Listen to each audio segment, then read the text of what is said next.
going on? You already know what time it is, baby. You either get right or you get left. This is the Birdcage. Go ahead and click that like and subscribe button before we get this thing started. We got a lot to get to today. So sit back, relax, chill, and we definitely gonna take you for a ride today. It's the Birdcage. Let's go.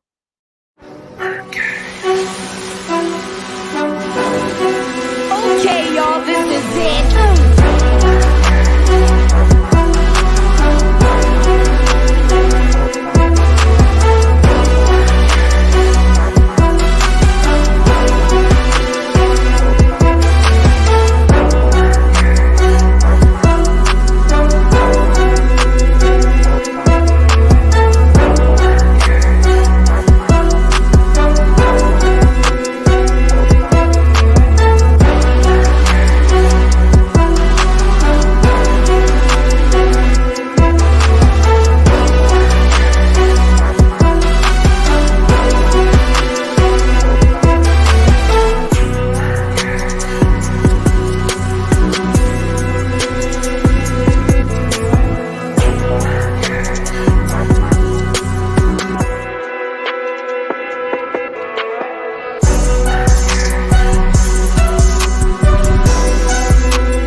What's going on, everybody? You already know what time it is. You either get right or you get left. You're in the Birdcage, man. We got a special edition for you. Not just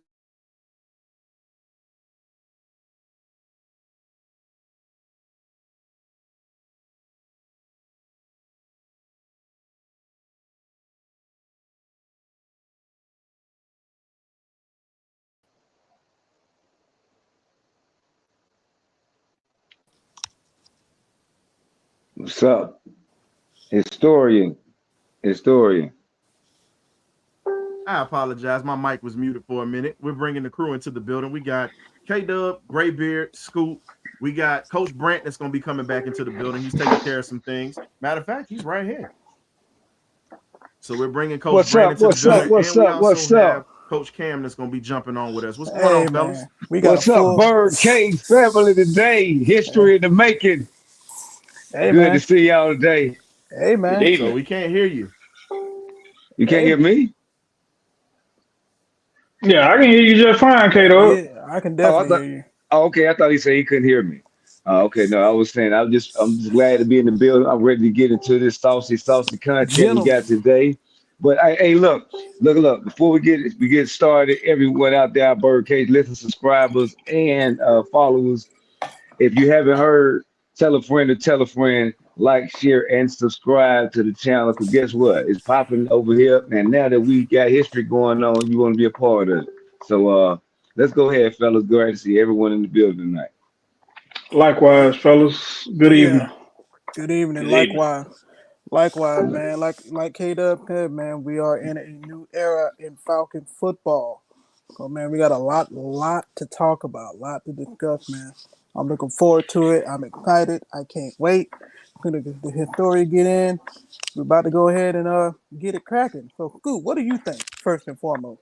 How about the hire? Well, I'm going to tell you now, it's a lot of mixed feelings as far as the fan base go. Yeah. But just like I know, the only thing that can fix that is wins. Yeah. Y'all know in the group, man, I've been an advocate of Radio Raheem getting hired for the job. I think that it says a lot about 2016. Mm-hmm. And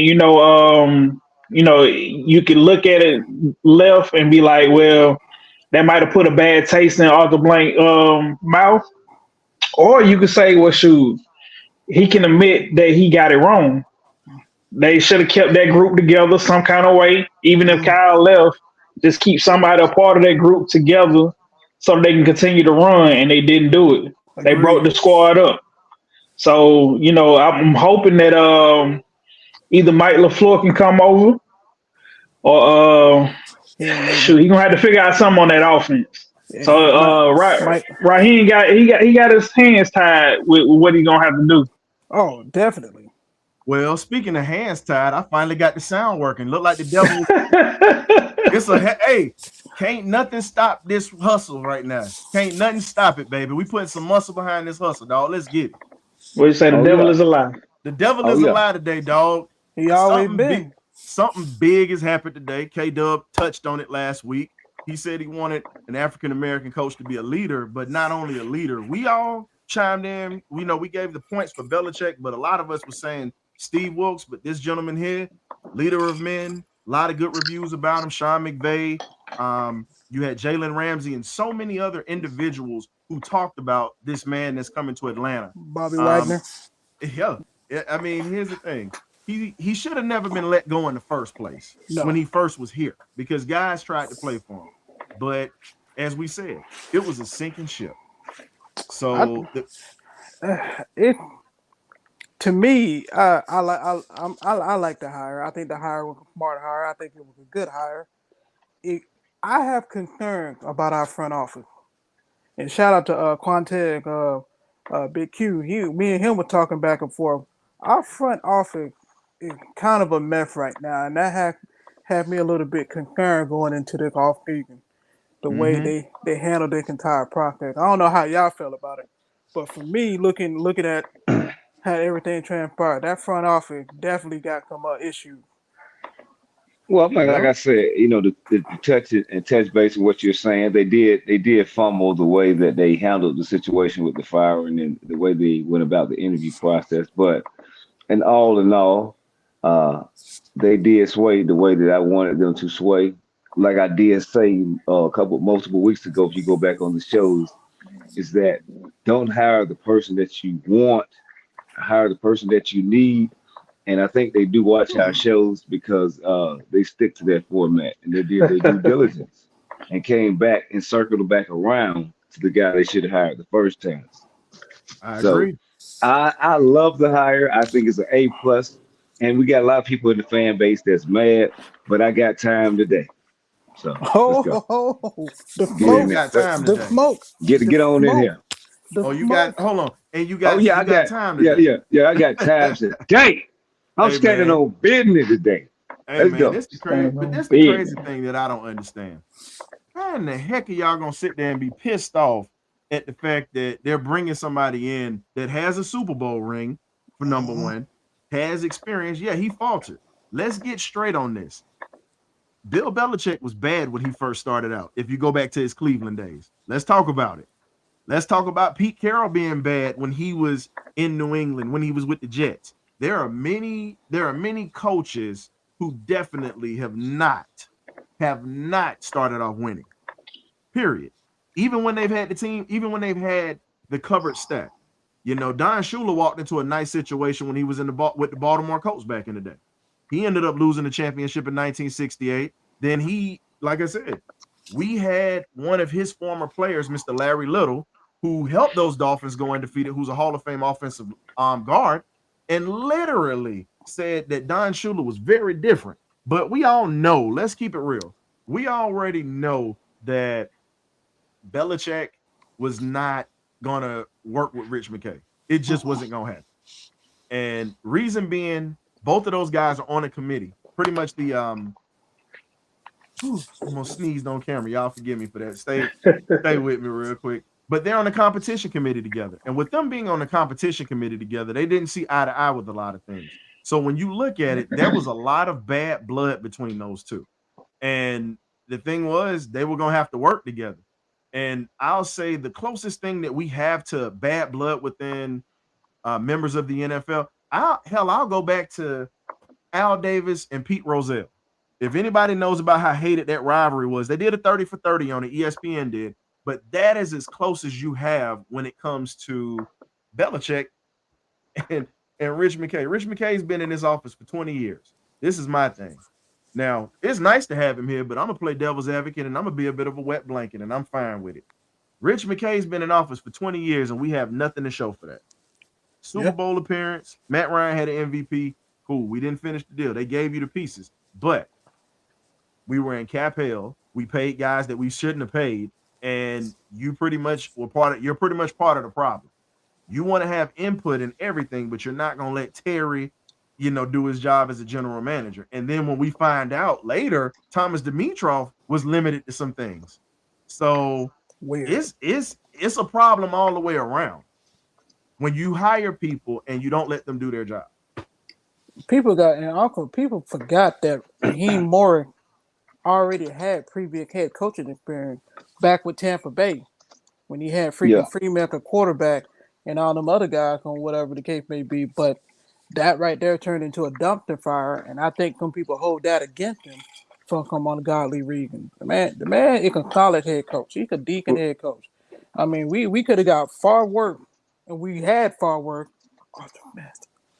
Then Raheem Morris. So at the end of the day, I'm happy. Let's get to work. That's all I'm at. I'm about it, man. Let's get to work. And let's see what.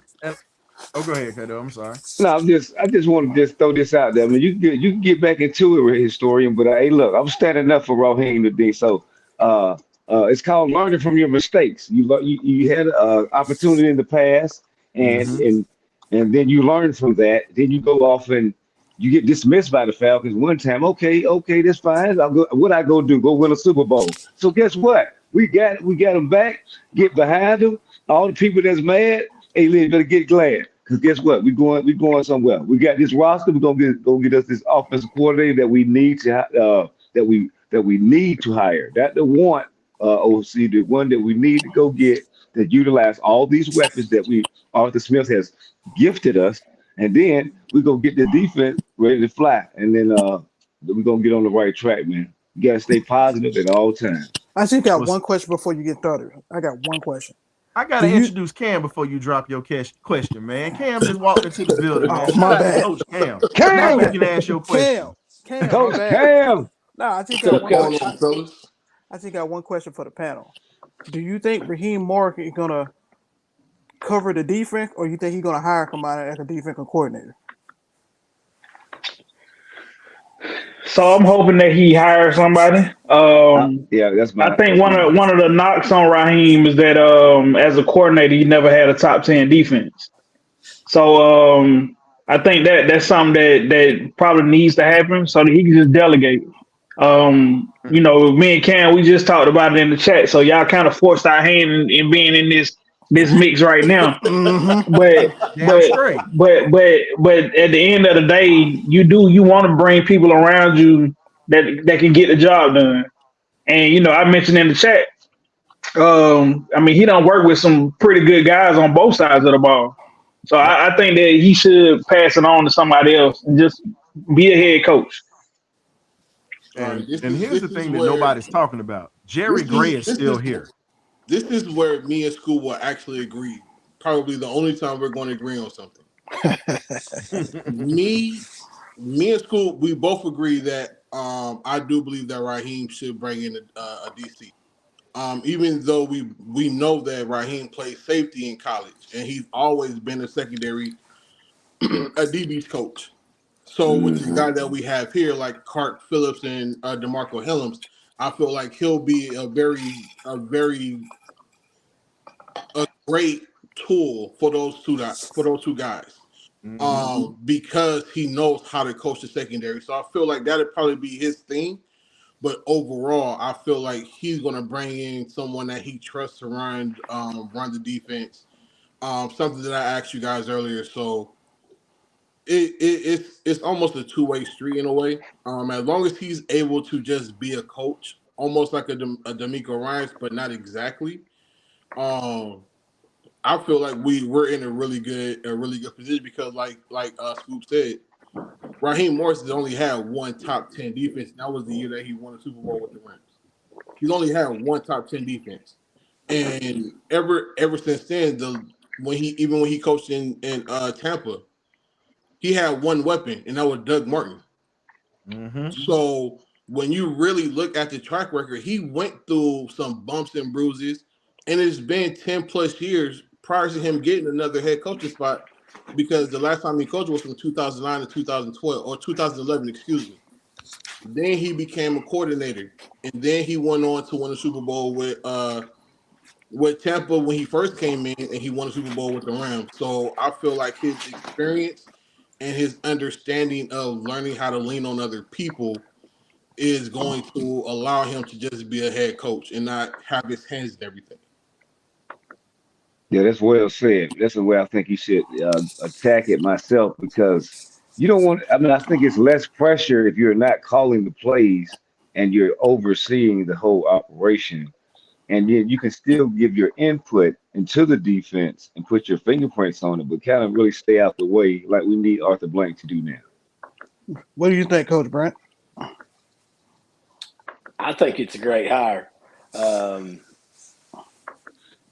I'm going to throw a name out that might shock you all, but I've talked to Ryan about this as far as the defensive coordinator goes.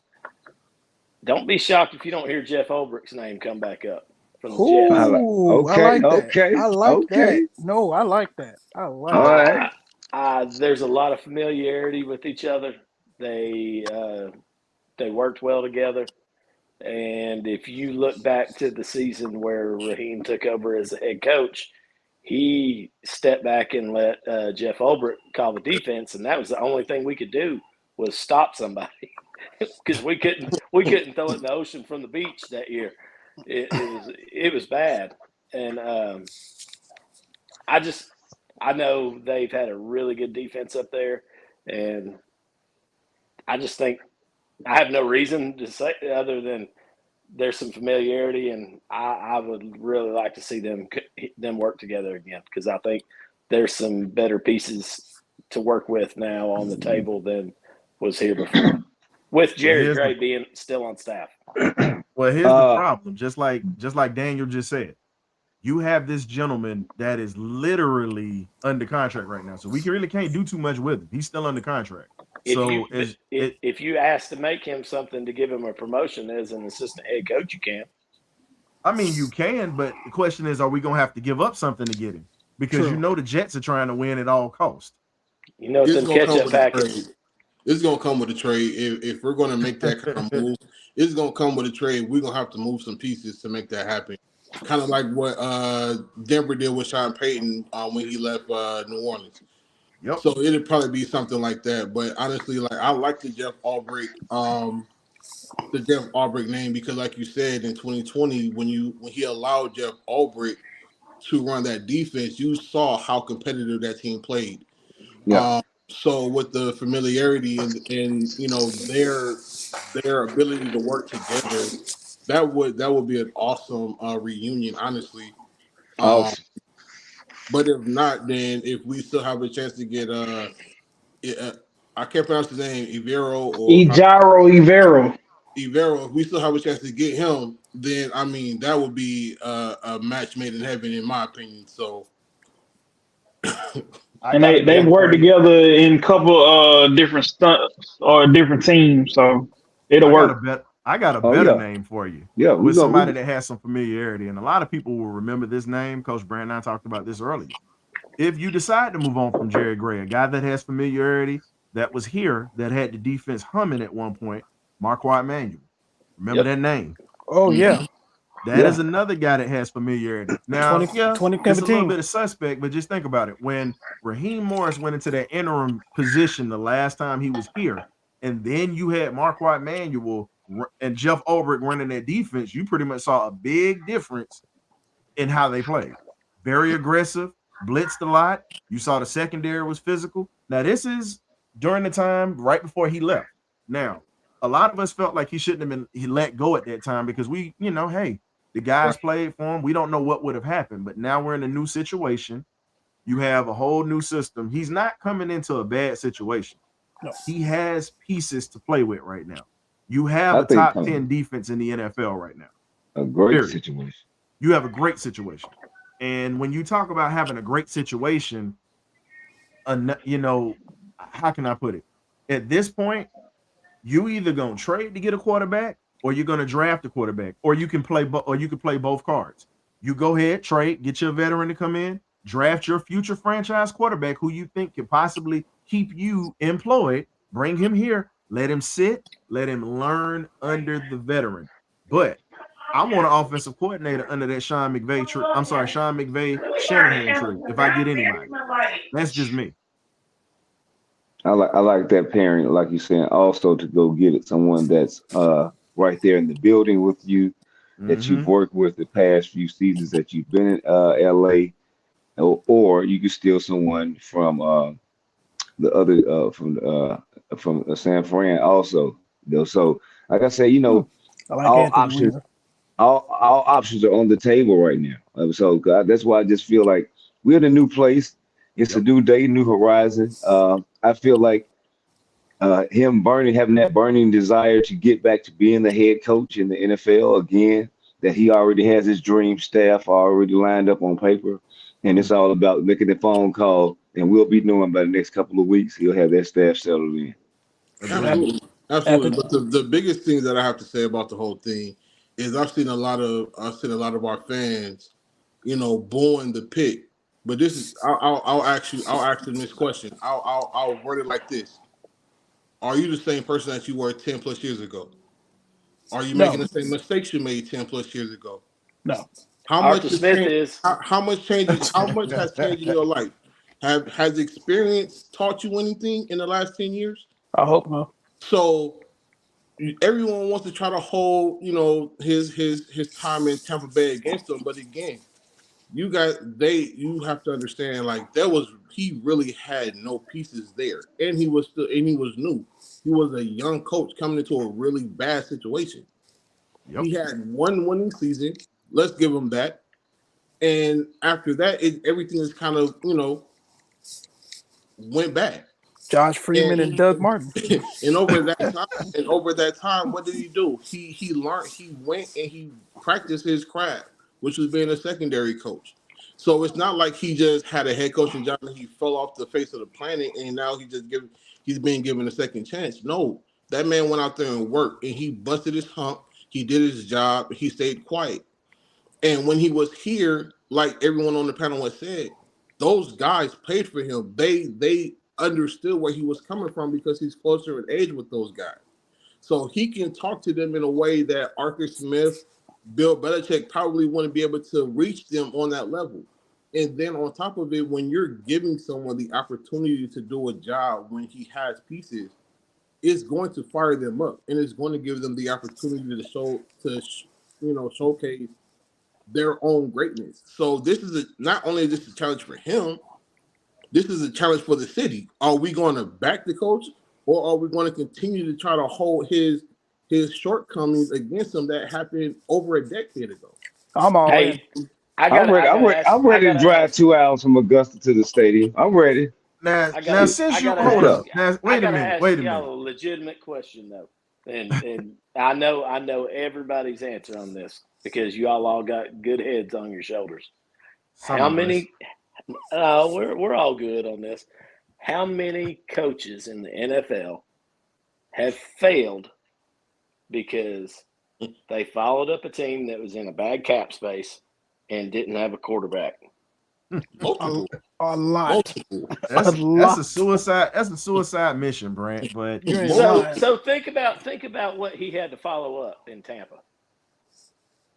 Oh, Gruden was out of the door. There was Gruden nothing grinder. there pretty much, and he was holding that team together with duct tape, paper clips, and bubble gum. But speaking of Chicken holding wire together, and duct tape, baby. and speaking of holding together, Cam, you kind of just rolled all the way in, man. So we got to get to the Oh, first my topic, bad, dog. my bad, my bad. Nah, you was cooking, dog. I'm good with that, bro. I love it. Jim Harbaugh spurned us. This created the opportunity for Raheem Morris because truthfully, we already knew that Rich McKay was not in on Bill Belichick because of the things that we talked about, the issues that they had from the competition committee. Definitely. You look at Jim Harbaugh was going to be the next name. The question is, did Harbaugh want to walk into a situation where he already had a quarterback where he can actually just, pick pieces that he needed that he could work with because the quarterback's been in the league already? Or was he going to walk into a situation where he was either going to have to trade for one or draft one? Because at this point, his quarterback out there in San Diego already has game experience. All he needs now is a little bit of guidance because literally the Falcons and the Chargers mirror each other. With the way that we play ball, we mirror each other. He's going to be a problem in LA. Yeah, he's going to be a problem. They're going to be a serious problem. I just feel like he was my number one pick, if we had all the candidates. But once he was off the table and went to LA, I just feel like the cards fell where they're supposed to fall. Mm-hmm. So, you know what I'm saying? That's what I look at. I think he's an outstanding fit in LA. I feel like Raheem is an outstanding fit in Atlanta. So that's just my opinion. Artavius, I agree with what you say, but sometimes God says not no, but not right now. And it's a good thing that he didn't get that job when Arthur Smith did, because he would have been in a bad way right now. He would have been crucified. With the cap space alone, it was a disaster. Yeah. Look think about what the man's coming into right now. I mean, he's got a blank canvas. He's got fresh clay on the wheel. He's got a top 10 rushing offense. He's got a top 10 defense. He's got a solid kicker. When we got a good young mix with veterans. When we make a couple of moves, we're probably going to be somewhere around 60 million in cap space. Yeah. So and you got a GM. We're in win right now. Yeah. We're 4 or 5 bad calls and some turnovers away from literally playing this weekend, because we went toe to toe with Detroit. We beat Green Bay. Yeah. We beat Tampa. Yeah. And then everybody looks at our shortcomings this year, but we were a lot closer to the finish line, Tate, than it looked like we were. Absolutely. I just feel like, we could have been we should have been like the Texans this year. We could have got in there and won at least one game. So this team is set up. You make the right offensive coaches hired and your assistant coaches hired, you go to the Super Bowl with this team. I've been saying it for the longest. Arthur Smith just didn't know how to use what we had. We got plenty of food. We got plenty of food in the cupboard, plenty of food in the refrigerator, plenty of groceries. Now we just need to go cook them on up. And he's still asking what's there to eat. Yeah, he's still asking what's there to eat. Yeah, man. We got some stuff in. We got some stuff in there, man. Hey, Daniel, check this out, brother. Whatever NFL analyst said that we should trade the 8th pick to get Dak Prescott, he need to be fired. He need to be fired. He need to be fired. Ever speak again regarding football. Let me channel in my freaking Dr. Umar. I beg your pardon. Oh Lord. I beg your pardon. Dak, really? Come on, man. Dak, of all people. Dak, the interception king. Well, here's the problem, though. I know I like Dak. Dak's a good dude, man. But that's well, I'll just say this: there's a Dallas Cowboy fan that's in my family. I'm gonna leave you nameless or whatnot, but I am gonna put you on blast a little bit. And I ain't Are you still them boys? Yeah. So here's the thing. So I got a family member that commented a long time ago. He was like, "Y'all can keep those SEC quarterbacks. Y'all can keep." Okay, Dak Prescott is one of the ones who fell to the wayside. But I mean, you look at the last few that was literally in the league, from Peyton Manning to Eli Manning. Then you got Matthew Stafford, who was doing his thing in Detroit, who is very undervalued. He's one of the best of that generation. Look who he played for all those years. And here's the thing: and everyone's like, "Oh well, the team was already that was Jared Goff's team." Okay, well, Jared Goff couldn't get it done when he had a stacked backfield with Todd Gurley in the back. One of the greatest Georgia running backs of all time. Let's get this straight. But hold up. What the hell is this knocking on my door, man? Hold up. Oh, hell. Look who we got coming into the building. We got the legendary Myles Garrett. What's happening? What's going on, Miles? Hey man, don't be knocking on my door like you the damn police, man. Make sure you keep your key with you when you come to this house, man. How we doing, guys? Yeah, sorry for the late notice. Today's been a really crazy day here in Atlanta sports. Look, man. Hey, look, whatever. Yeah. Hey, look, it ain't crazy. It's historic. Let's get it. Let's get it, shout it. Let go. It's been a good day. All right. So we got our special surprise guest for everybody, Myles Garrett, coming into the building. One of the best cover men, not just for football, but for Atlanta sports. Pretty soon we gonna see this man with his own special, man. We definitely want to see you up there on ESPN one day, brother. I appreciate the kind words, guys. If you guys do want to see me in a special, we've got a full Falcons special tomorrow on Fox 5. So if you really want to talk special, we're going to be doing a lot of Falcon stuff tomorrow. That's great. Looking forward to it. Looking forward to it. So let me go ahead and let's get to it, man, because everybody wants to know now with everything that has gone on from Harbaugh going to Los Angeles, the tension that Belichick that has with Rich McKay, and then they make this hire of Raheem Morris. It wasn't a splash hire, but it was a good hire because he's got familiarity with the Falcons or whatnot. What do you think went into the process of making this decision of bringing Raheem Morris in opposed to bringing a Steve Wilks in, who also commands respect just like Raheem Morris does?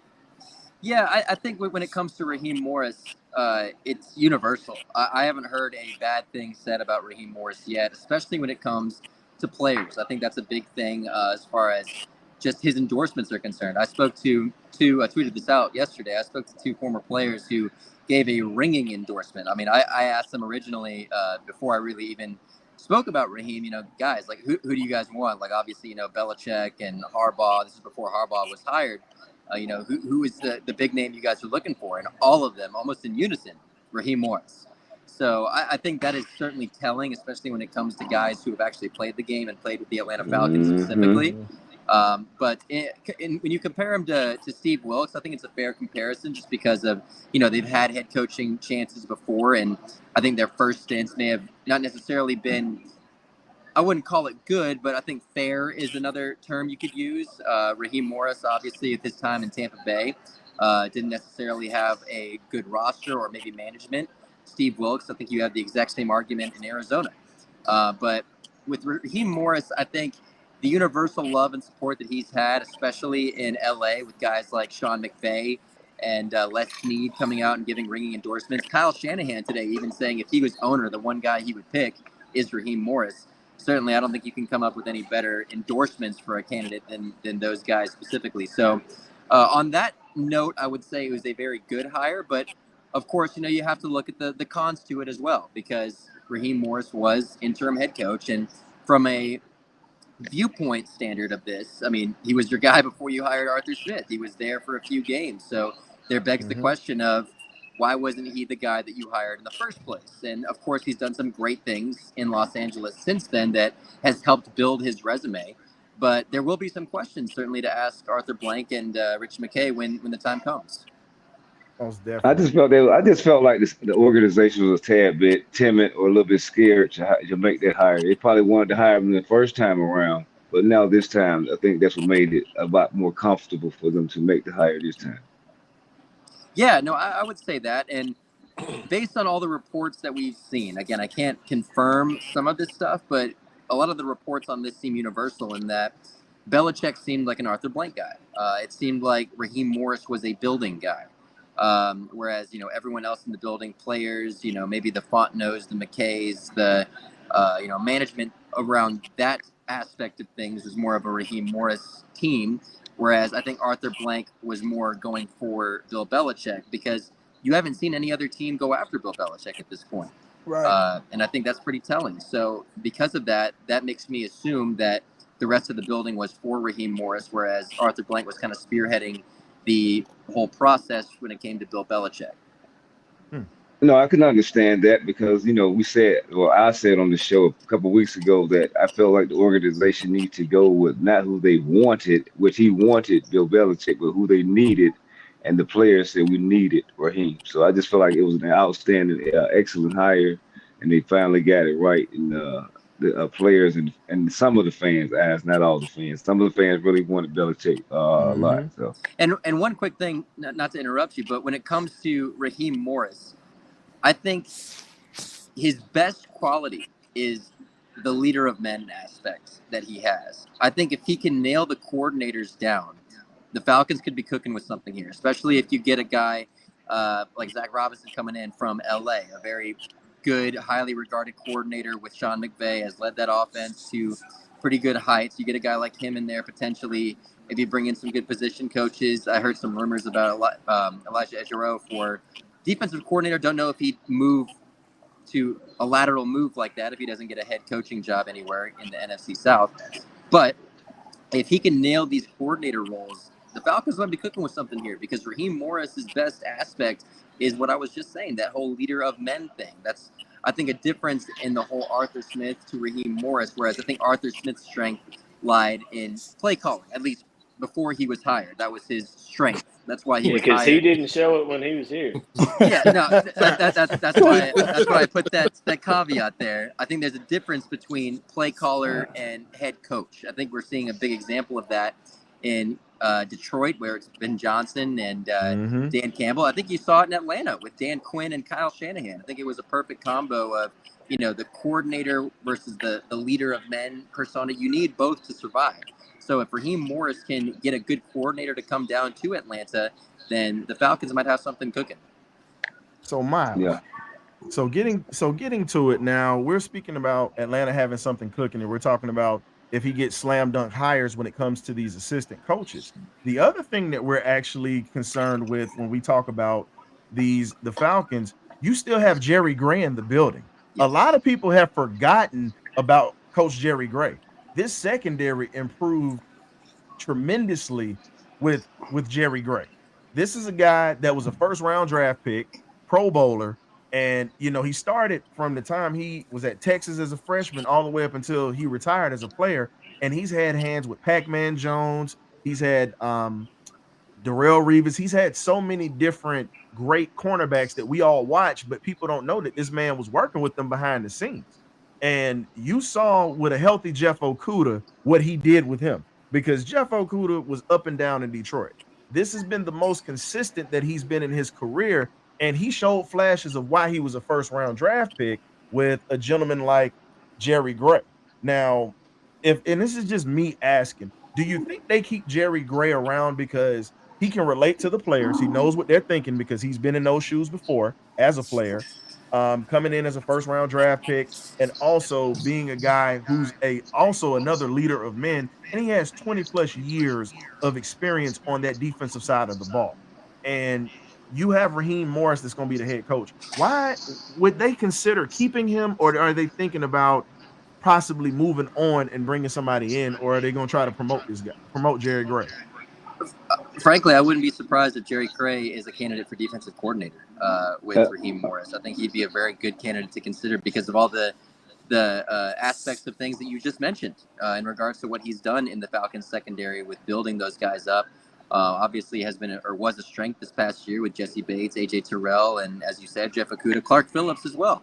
So I think all those things are very important to consider, as well as just his respect across the league. He's a very well-respected guy. I think there was some concern that maybe Ryan Nielsen was going to take him down to Jacksonville with him. It appears that won't be the case, but Jerry Gray is going to get interest all across the league. If it's not with the Falcons, he will get most likely, potentially, I think, a defensive coordinator position somewhere else. So whether it's Atlanta or somewhere besides Atlanta, I think that Jerry Gray is very much a candidate to consider for the Falcons in regards to defensive coordinator. Agreed. Yeah, I like that. I like that. All right, Miles. So I do have a question for you. Something that we just spoke about a little earlier ago. When it comes to Coach Harbaugh, I'm not sure if you can speak on it too much, but have you heard anything as to why he decided to go to LA instead of coming here? Was it more of a ownership type thing, or more of him having control over the franchise as far as roster moves, things like that? Have you heard anything as far that you can't speak on? So I think when it comes to Jim Harbaugh, it's important to note he only interviewed with two teams, the Chargers and the Falcons. When it comes to the Chargers, I think the Chargers were always the favorite from the start, just because of, number one, he played there, he has familiarity there, and I think number two, the starting quarterback. You've got Justin Herbert. I think that immediately makes a job like that one of the most attractive options in the NFL. I mean, when Dan Quinn got hired, I think the Falcons were one of the most attractive jobs because they had a guy like Matt Ryan. The starting quarterback in place makes jobs so much more attractive when it comes to the NFL. And Jim Harbaugh, being a quarterback guru, I think found that very attractive. Now, when it came to deciding between Atlanta and Los Angeles, I do think that the control aspect may have had something to do with it, just because we're starting to hear of more of a organized or collaborative power structure when it comes to Atlanta, whether that's Arthur Blank, Rich McKay, Terry Fontenot. You know, have your feelings on it in and of itself. That's how it is. It's a very collaborative effort with the Atlanta Falcons, whereas I think the Chargers, I think he had more direct control, whether that was to the owner and just overall team personnel. I think Jim Harbaugh had that. And I think it's also important to note with Jim Harbaugh, why did he leave the NFL in the first place with the 49ers? Power structure. That was why he left the 49ers, and he couldn't, you know, ownership, management, whoever it was interfering with what he wanted to do. So I think that's what he was not looking for, and I think maybe something that Atlanta could have been a red flag for when it came to his decision. Rich McKay. That's all everybody needs to say. Now, Coach, now look. Sorry. Now you can't sit here and start those fires with this man because this man definitely has a job. We trying to keep our boy employed, man. It's all me, not you, Miles. You didn't say anything. It's me. I said it. I understand where you're coming from. I respect your opinion. Like I'm saying, that's how the Falcons are run, and that's what it seemed like it was made aware of in that press conference after Arthur Smith was let go. Well, I'm gonna stand on what I said a little earlier in the show, is that both cities got what they needed. You know, I feel like the Chargers got their guy, the right guy, and I feel like we got our right guy. Man, I'm very content that Raheem Morris will turn this franchise around the right way. He could be our version of Mike Tomlin when he went to the Steelers. Yeah, I mean, I think even a better version of that could be DeMeco Ryans. I think DeMeco Ryans, with his immediate success that he had, that leader of men aspect, the respect that he has in the locker room. Obviously Mike Tomlin, another guy as well, but yeah, I mean, to me, DeMeco Ryans, I think immediately came to mind when I saw that Raheem was hired. But yeah, I mean, the sky certainly is the limit for him. I think the next question now will become, can he get the quarterback right? That's obviously the big question for the Falcons now going forward. It doesn't matter, if you're Bill Belichick, Jim Harbaugh. If you don't have a quarterback, you're not going to go anywhere. So you got to figure that out. So, Miles, here's my question. How do you think Raheem Morgan going to handle the quarterback situation? Is he going to try to trade for a veteran quarterback, or is he going to try to attack it in the draft like the historian said, or try to do a combination of both, which is still get your veteran quarterback, but draft a quarterback and let him kick behind him for a few years to get acclimated with the system? So actually doing this in our Falcon special tomorrow, I have a whole segment, a mock draft segment on this, Miles' mock. But I'll give you guys a sneak preview of it. No, the whole, my theory at least, again, we don't know, but my theory on it, I thought that if you get a guy like Bill Belichick, you're going after a veteran. You don't think Bill Belichick wants to develop a rookie quarterback. He's shown that he's not really good at it, at least the last 4 years when it came to Mac Jones and Bailey Zappi.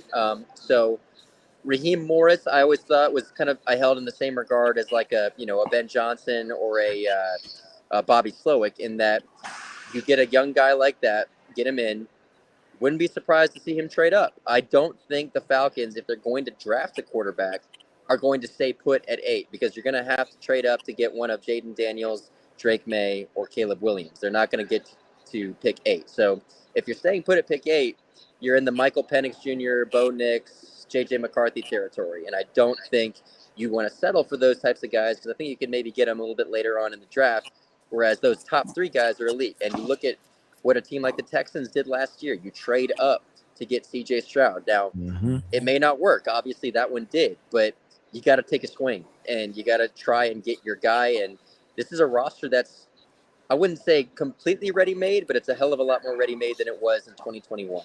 So Yeah. because Exactly. Yes. of all that, and all the cap space that you now have and assets that you have, don't forget Calvin Ridley might get re-signed by the Jacksonville Jaguars. It's an extra pick you can trade.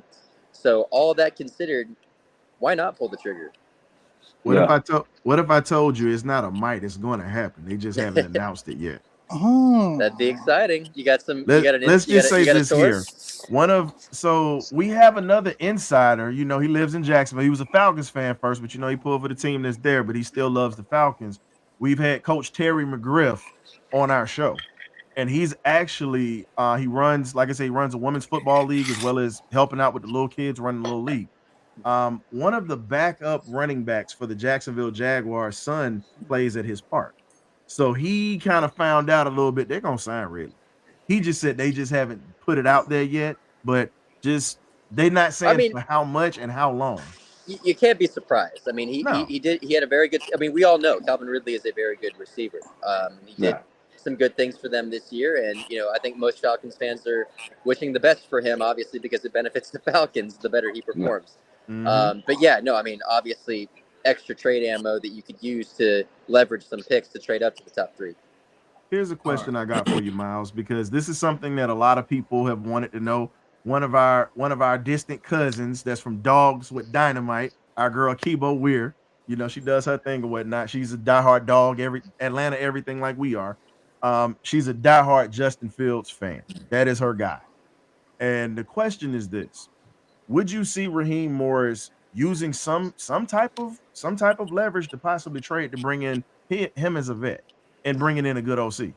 So the question with Justin Fields, I don't think is even his ability anymore. It's what you have to pay him now. Because the biggest thing with Justin Fields, or any quarterback for that matter, is that rookie deal. You can build up a really good team around a quarterback that's on a rookie deal.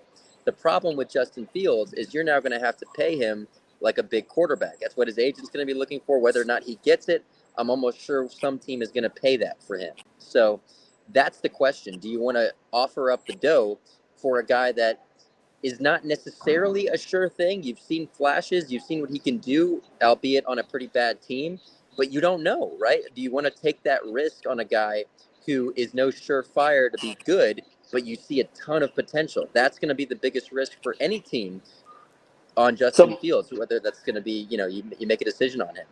So, Miles, let me ask you something here. Correct me if I'm wrong, but he's going into his 4th year on his rookie contract with a 5th-year option. Correct. So the way that the Falcons have been going with our picks are just that, picks. Get the man in here and put him with the pieces that need to be, and take your 2 years of equity that you have. Then you can have the winning pieces around him. Then you re-sign the man. Oh, no doubt. Yeah, no, that certainly would be the best case scenario, I think, when it comes to Justin Fields.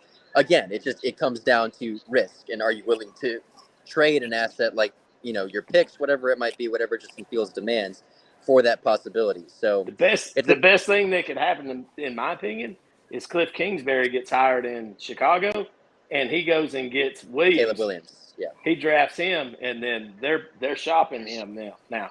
They're shopping Fields, and we can have him. Yeah, I forgot about that. Let's bring him home. Do you try to break up that dynamic with him and DJ Moore? Because they have built one heck of a rapport with each other. He can do it with Drake London. He can do it with Drake London. Oh, I agree with you wholeheartedly. I'm not worried about them. We need a quarterback, an OC, a corner, and an edge guy, and let's go watch what happens. All right, Miles. Here's my question for you. Me and another panelist on the show, top right corner, he's not a proponent of, you know, signing a first round quarterback. This is just strictly just regular question. How do you see it? Are you more of a, you know, sign a, you know, draft a quarterback, or are you more of a find a veteran quarterback that fits the scheme of whoever is coming in as offensive coordinator and then building around that? So I'm a big proponent of, if it's a new first-year head coach, especially a young one like Raheem Morris, I think you pair him with a rookie quarterback. I think it's important to tie a coach with a quarterback, especially both of them being in their first year. They can grow together. They can learn together. I think that's good. Now, again, you can go out and sign a quarterback, get a guy who's been proven, like, a Kirk Cousins, whoever that might be as far as who's available this offseason. But if you're talking about that, what I think would be the best option, I do think that trading up and going for that quarterback who you think is your guy, who's young, who's cheap, who could have a lot of ability, who you can build up the rest of the roster behind, is the best possibility for this team, in my opinion. Hey, Miles. So look. That was like a pointed gun towards me, right? Oh, So Lord. look, with Raheem Morris, yeah, I know. So look, with Raheem Morris, I can think of 3 cities that he's had success in, whether he was a coordinator or a position coach.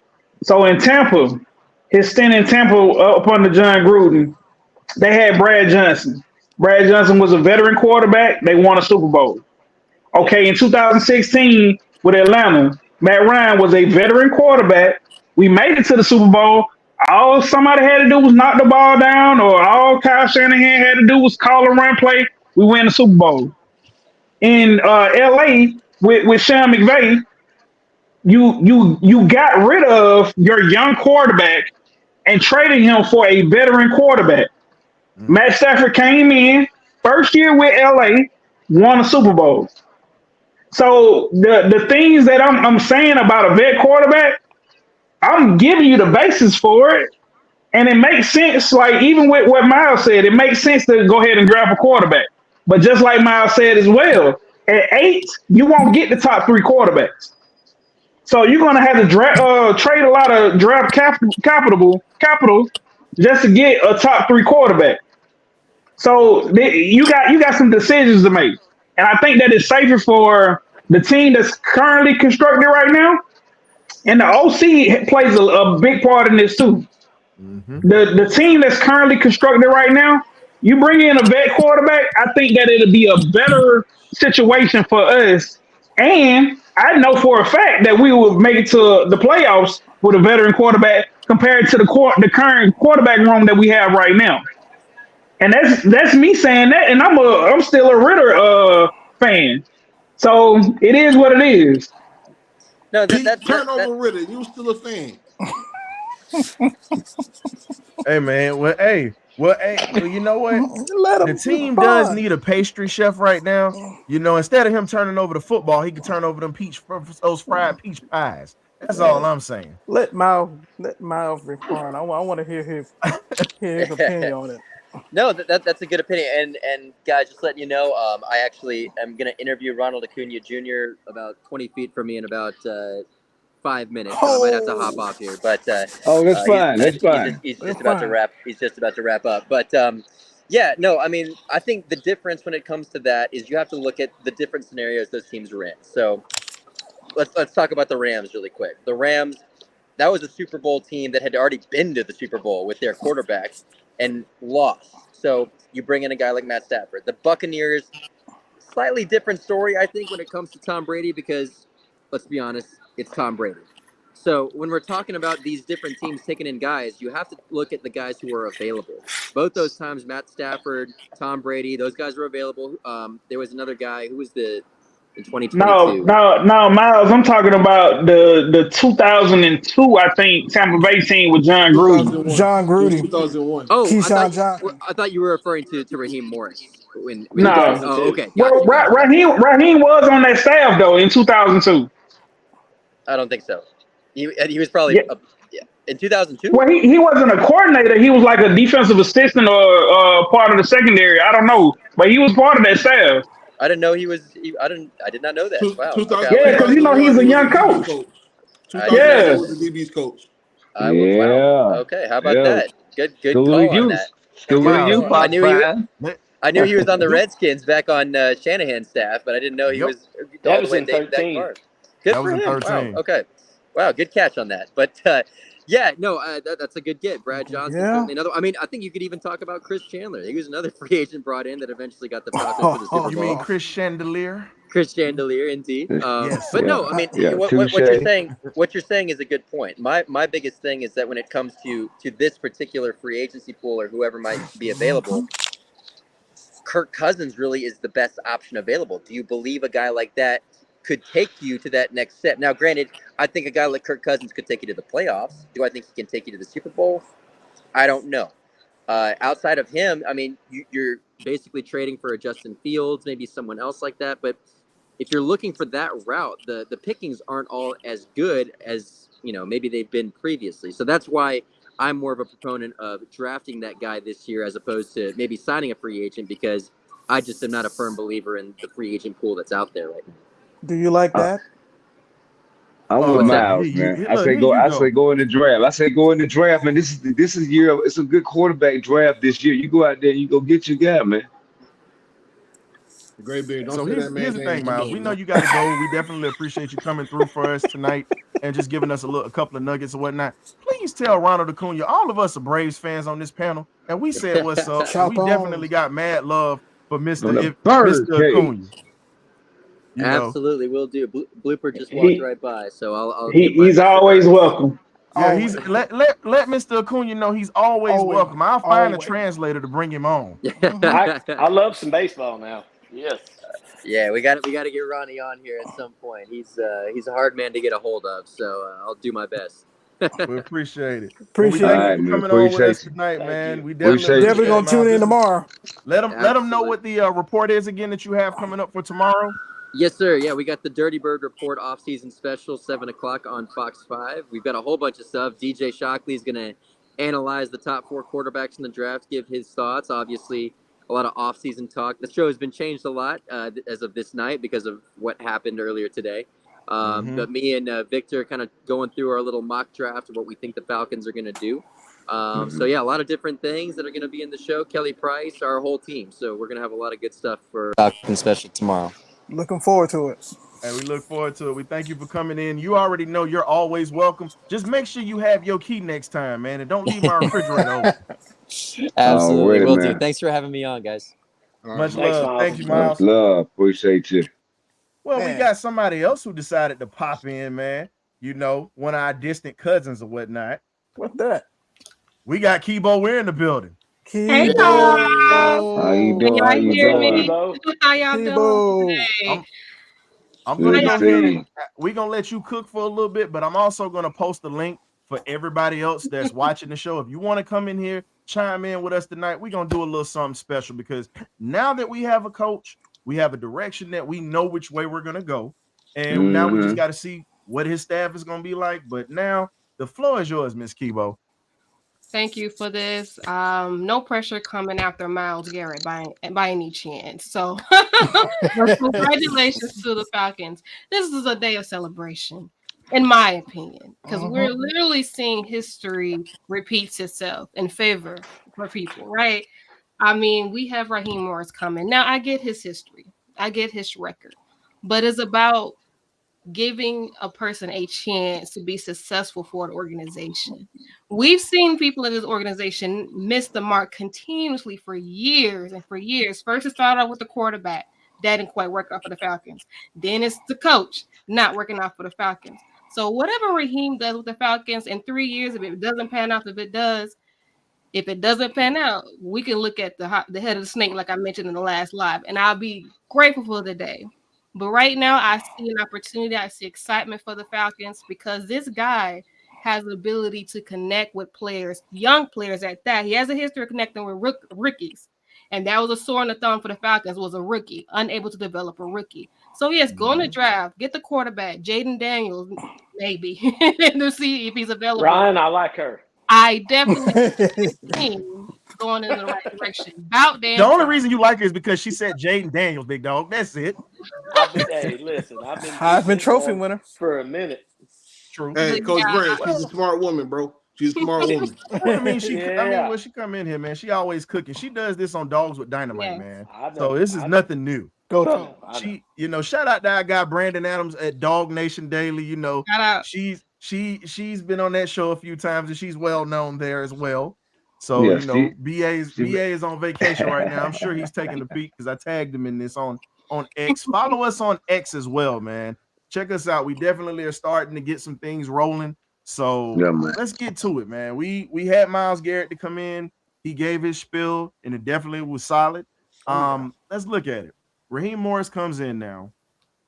The first thing you need to bring in is a quarterback coach. That's the first thing you need to get. That and your OC. Defense, we already know is set, but we need a quarterback coach and your OC. And a line coach. Yeah, an offensive line coach. And here's the question I have for the panel, because I'm going to set this up for you guys. So he comes in, he brings in a quarterback coach, brings in his OC or whatnot. We said Mike LaFleur would be somebody that you look at. That's a guy that comes with familiarity he comes with. You also have got to get shout out to those boys over at Tucker High. Bring in Mr. Brown, Mr. Thomas Brown. I had a little bit of cotton mouth, so I had to get it out. We got Thomas Brown or whatnot, former Georgia Bulldog, great. And, he helped win a championship with LA with Raheem. He was an assistant offensive coordinator as well as the running backs coach there. That is a guy who just interviewed for a head coaching job for Carolina, and he didn't get it. He's still on the market. You still also have on the market Byron Leftwich, another guy who can help develop a quarterback as well as construct this passing game. So the question I have for you guys is, offensively, we talk defense, we beat it to death. Let's talk this offense right now. Do you see him bringing in some of these guys off the McVay tree, or are you going to get a guy off the Bruce Arians tree? What do you guys see? I'm going to go ahead and we've been on here, so we're going to let Kibo start first, and K-Dub, Coach, Graybeard, and last but never least, the Black Wall Street Journal, Mr. Scoop. All right, so my first instinct answer would be the McVay tree. I mean, you guys have said he has the development of that relationship. And it reminds me, I like to compare things that I directly research, and that's the Georgia football team. Kirby Smart came from that Saban tree. Shout out to Saban, happy retirement. You were a thorn in my behind. It's okay. But Kirby came to UGA with that same pressure of we need a freaking national championship. So now the Falcons are hungry for a national championship. And how they're aligned is very interesting to me, is because now we have a defensive-minded coach on this team. What the issue can be OC, or offensive coordinator, or whatever. The offense can be the issue. So I'm really interested to see if he can tap into that line, that family tree of relationships to build this team in the way that it needs to be. Similar to how Kirby has built Georgia. Yeah, I mean, just to piggyback off what Kibo was saying, just staying that McVay tree line. I just need new, innovative, and creative, man. I don't. That's just what I'm looking for. But if you can find it in another coaching tree that somebody hasn't discovered yet, that'd be great. Also, we just need fresh ideas and somebody that's gonna utilize your weapons. And we have a lot of them. So not to just talk about it, but be able to be about it.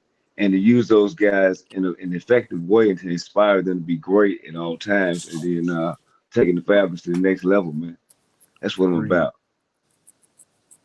So for me, this is something that me and Scoop actually was talking about earlier. Who do we bring in as the OC? Because I'm not saying that whoever comes in, whether it's TJ Yates or whoever the case is, I'm looking at as far as the experience. Because for one, we're probably more than likely going to bring in a young guy. You want someone with the experience of having either played the game or they've been able to coach on different levels. And it's no slight to TGH, because for me, again, he played in the league, so he has all the respect in the world from me. The thing is this: what is his level of experience? What has he been able to teach anyone as far as?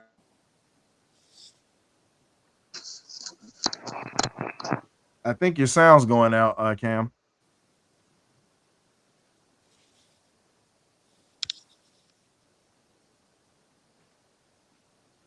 Well, since Cam's sound went out, Coach Brandt, what you got? Hold.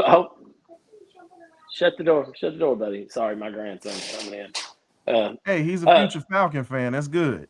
So what I look at things a little differently as a coordinator. Before, what I used to do, I used to take Hudson, go in there, son, go, shut the door. Sorry. When I was a coordinator, what I used to do, I found out who gave me the most problems, and I went and I studied them, and I went and I observed them, and I learned everything I could about them. So Raheem's a defensive guy. He's been to the mountaintop with Tampa. He's been there with Atlanta. He's been there with LA. Who gives you the most problems? Go get that guy. Go get somebody. Bring him in. Because if they're giving you fits and you've been there 3 times, they're giving everybody else fits too. So that's my thing. And right now, I see that being the McVay or the Shanahan tree. That's just my thoughts. Yeah. I mean, I guess to piggyback what everybody else can, I think the Sean McVay tree might be the logical choice. Especially but the McVay tree is actually the Shanahan tree. Right, the Shanahan tree. I think that's where it all started. Yeah. I think it's going to be the logical choice due to the fact that if we do go for a young quarterback, you pair him up with a young OC, and they can start to build that rapport, and therefore he can develop him. Something that we didn't do with Desmond Ridder. Okay, Desmond Ridder did not perform, but we really didn't. Arthur Smith did not freaking mold this man to put him in a successful situation. That's just keep it all the way 100. He didn't. He didn't even keep himself successful. That's why he got fired. But the end of the day is, I think we're gonna go in that direction to try to pair him up with a young OC to start building that rapport, and then follow that up with a good solid QB coach as well. And therefore, we won't fall back in the same category like we did the last 3 years in the quarterback position.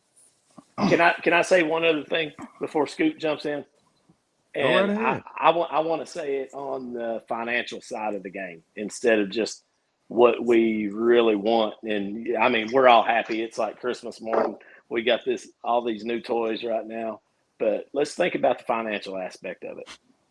So there's a certain guy out in Denver right now. I'm not going to say his name. Yeah, he's forbidden. His name is forbidden tonight. Yeah. But he has a quarterback that he's needing to get rid of. From a whole pack of badgers. And that team would pick up about a $30 million cap hit, which would free us up a veteran quarterback to come play with a year that you could get him in here on a good financial deal. And then you go get your Jaden Daniels and let him learn under Mr. Russell Wilson. And I think you're going to be really dangerous because the bottom line is if we don't turn the football over and make a few dumb calls last year, we're deep in the playoffs. Agreed. Already. Yep. So, and I think Russell Wilson could still do that. Well, long time no see, Mr. Avery. What's going on, man? Good to see you, my man. Hey, good to see you back in the building. You laying down on a regular bed and not a hospital bed. Thank God, man. That's God is good, man. But man. what I'm gonna say, man, shout out to God, though, my heavenly Father. Without Him, I won't be here, and I appreciate the prayers for y'all, like for real. And I went through a lot, got sick. I don't think I got sick at the job. I guess I got it, making poor decisions, smoking marijuana. So I don't do that no more, and I don't drink. So just thank God for that, because the enemy was trying to get me, but God already saved me. But anyway, man, shout out to Raheem Morris, man. I think it was Rich McKay and Terry Fontenot and Arthur Blank came all together and picked that. Because you got to think about it. Raheem Morris did good when he was in LA Rounds. Sean McVay speak highly of him, and I think he deserved his flowers. And I think they should have been giving him the job since they let Dan Quinn go. But that's in the past. We can't worry about the past. We worry about what is in the future and in the moment right now. So I'm just thinking that Raheem Morris, and I feel like Bill Belichick, if he was coming to Atlanta, I feel like he would have hired Josh Daniels and Pacheco and them and that coaching staff. And I got to think about it. What's his name is Bill Belichick don't get along with Rich McKay like that. So it was bumping heads. So that showed a lot of red flags. And a lot of sports analysts was saying that they don't think that would have been a good fit with him in Atlanta. and thank God it didn't work out his plan. So I'm very proud of they gave Raheem Flowers another second chance because everybody deserves a second chance. We're not perfect, we human, but I think he'll take us to at least a divisional game. Hopefully to a Super Bowl in New Orleans because we can't stand those Saints, so we got to beat them. Oh boy, just the That's Hey, win it. Man, Just could win it. y'all imagine You got to this? drop the S. You can't say. Wait the a S. minute. Wait a minute. Can y'all imagine this? I'm gonna paint this picture right now because see, I've been waiting to do this. Well, we've been talking about this all week. Yeah, and I've been driving you crazy with it too. So let's just think about this, ladies and gentlemen. You have just entered the first African American head coach for the Atlanta Falcons. Long overdue. Let's get that straight. With a black Now GM you have too. Terry With a Fontenot. black GM too. Yeah. That's what I was getting ready to. Follow me now. Follow me. You got Terry Fontenot, born and raised in New Orleans, was groomed in their system. Never left the state of New Orleans never left the state of Louisiana for anything. College, high school, didn't matter. He was there. Now, when you talk about what he's doing now with the Falcons, he's already fixed the books. He's made some decent picks. He helped shore up that defense this year, moved from being damn near by the bottom all the way up to number 8. So you go from that to now you're bringing in a Raheem Morris. And I want y'all to look at the Falcons wide receiver production from 2015 pretty much until Raheem Morris was fired. Remember this, Raheem started off as a DB coach. He moved to becoming a wide receiver coach. The reason why our receivers got off the way that they did is because you had a defensive back coach teaching them how to attack defensive backs. That's why Julio, Mohamed Sanu, all these guys were able to attack, and we were so velvety smooth when it came to that offense running with Shanahan, period. And now you bring all that together. He already has a top 10 running game. All you need now is a quarterback. You need to go ahead and put Storm Norton as your starter and sit McGarry's ass down. Put him out the practice. Or trade him. Get something for him. Trade him. Nobody that contract, man. Nobody don't want no damn. It's somebody that'll be stupid enough to sign him. But all I'm saying is think about it. He gets everything he needs. It's gonna start off slow. Offensively, it's gonna start off slow. You keep Jerry Gray, you have familiarity with this defense. The defense isn't gonna change if you keep Jerry Gray here. The only thing that might change is you might see a little bit more blitzing with Jerry Gray than we saw with Neilsen. That's one thing about Jerry Gray's defense. They're very aggressive. Go back and look at his Green Bay defense right before he got here when they were in the playoffs with those young Georgia Bulldogs, Quay Walker and those boys up there. So all I'm saying is you add that nucleus together and give him a good quarterback, a good OC who's competent and understands not putting guys in harm's way. You definitely can win the division. It's weak right now. The bagheads are trash. The Pussycats can't figure it out right now. They just hired a novice for a coach. Yeah, I said it. Yeah, and then the only place that you really have competition right now is Tampa because they started to figure it out at the end of the season, and they're going to bring back Baker Mayfield next year. So they have continuity. So now what do? You bring all this together, you get through, say you get in the playoffs and we get hot. This man goes to New Orleans, wins the Super Bowl in New Orleans. Boy, you won't be able to tell me nothing. Put a statue of this man in front of the stadium. Period. He will forever be in Falcons lore. He shouldn't have to pay for I'm sorry, I got to keep it clean because you on here. I can't say what I want to say. Yeah. Let's just say this here. Yeah. He Lemon can't pepper pay wing. he won't ever have to pay for a dance and lemon pepper wings at Magic City ever again. No more. No. All right, But just think about it. This man comes in and wins. Let's just keep it, and I'm gonna mix it in with a little history because I'm a historian. Martin Luther King Jr., God rest his soul, and his son who just passed away, God rest his soul as well. Dexter King. Yeah. Yep, Mr. King, Mr. Dexter King. Martin Luther King said, "Don't give me a handout, give me an opportunity." Raheem Morris, you have an opportunity right now. A big opportunity. Do something that a lot of Falcons coaches don't do. You came into a system that's already established. You have a team that's already established and ready to win. You have to take advantage of this, and you have to make sure that you don't make dumb decisions like that jellyfish of a head coach that we had before made. Period. Trust, and the thing is, you gotta trust the people that you hire to do their job. Yes. Now, the only issue I got with Rich McKay right now, you need to trust Terry Fontenot to do his damn job. Rich This McKay man looks like literally he's just just fixed ready. all of your problems. What Rich hole did he McKay. got Still, on Can I offense? add on to that, Ryan? go right ahead. It baffles me, but it's also so exciting to see how the powers may be make it align based on what we believe in or the history to now. I mean, before you can't go to this school, you can't play quarterback, you can't be on the NFL team, you're not. We just seen the embodiment personification of against those people who say you can't in the Lamar Jackson drafted last up against people who said he cannot. Now he could potentially be winning the Super Bowl as a screw you to those people who said he could not. And So a second this is MVP. this is a ripen opportunity for not even Raheem Morris, but a Rich McKay to say, maybe we need to think of the future. We have to maybe let egos away to the side. What we know, what we learned, what we believe in may not be right in this period of time. And it's so exciting to watch it because now I'm seeing a personal, full body embodiment of that history changing for people who now have an opportunity. So please give this man an opportunity. It's like working in corporate America, aka you want to hire the talent, let them show you their talent, motivate them to show why they're so successful. Give them that opportunity. So excited. Rich So McKay exciting. looks like he's ready to go commit some white collar crime. Is what he looks like, man. Yeah, man. Hey, but check. I'm sorry. That dude. Hold on, man. Wait a minute.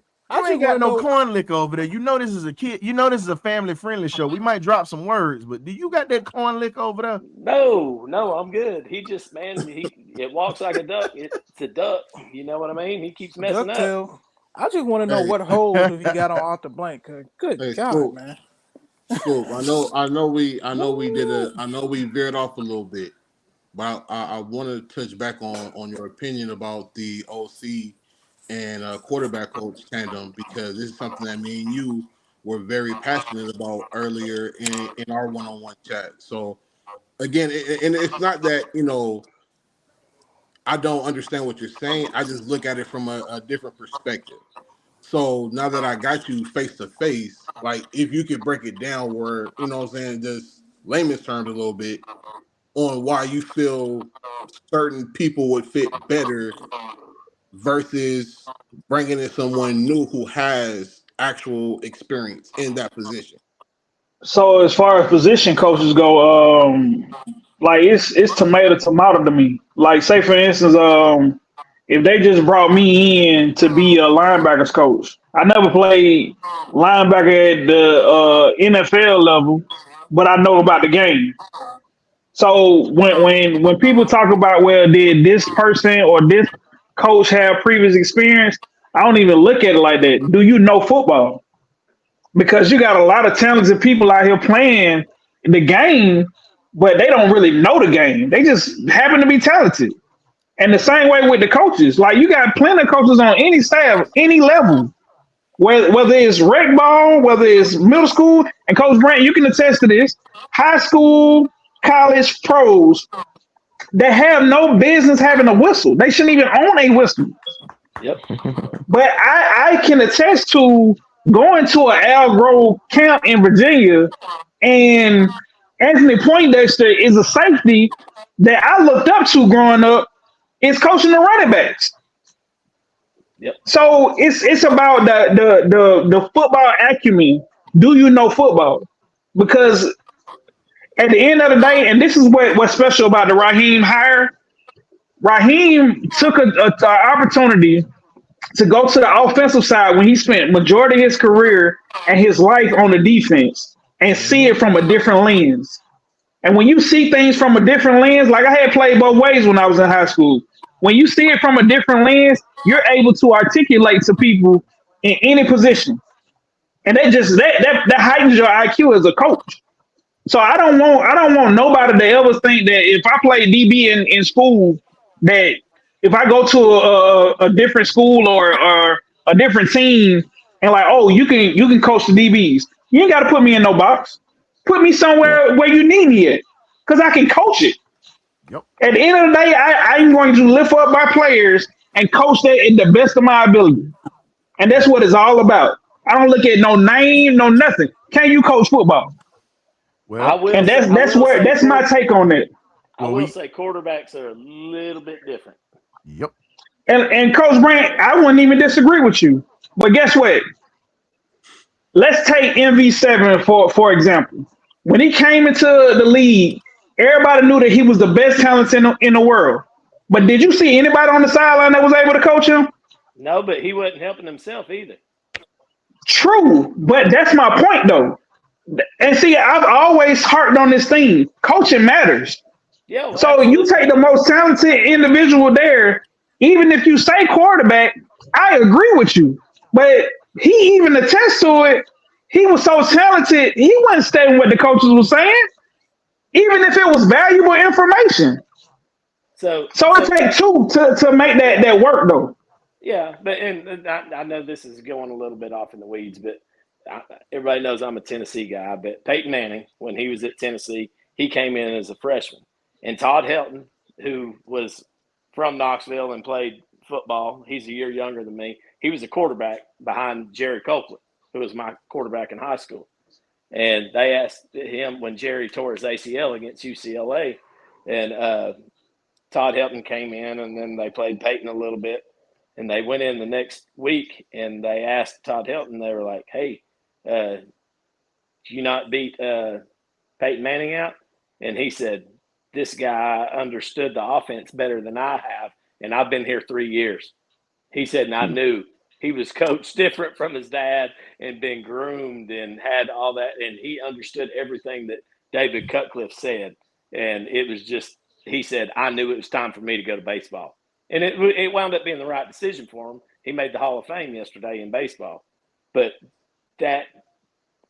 there's little intricacies in quarterback that is so different than any other position. Well, Mike linebacker's the same way. I mean, the same way you look at things.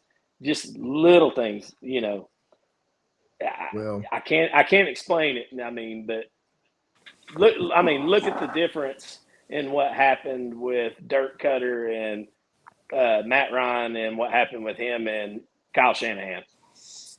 That's fair. Now, see, you getting ready to start some mess now. No, no. I'm telling you, you done started some mess because now John is in here and you said the two words that's about to get this man started. The crooked deacon is about to start cooking because you said the two words. Those are two words that are forbidden when you see this man on camera.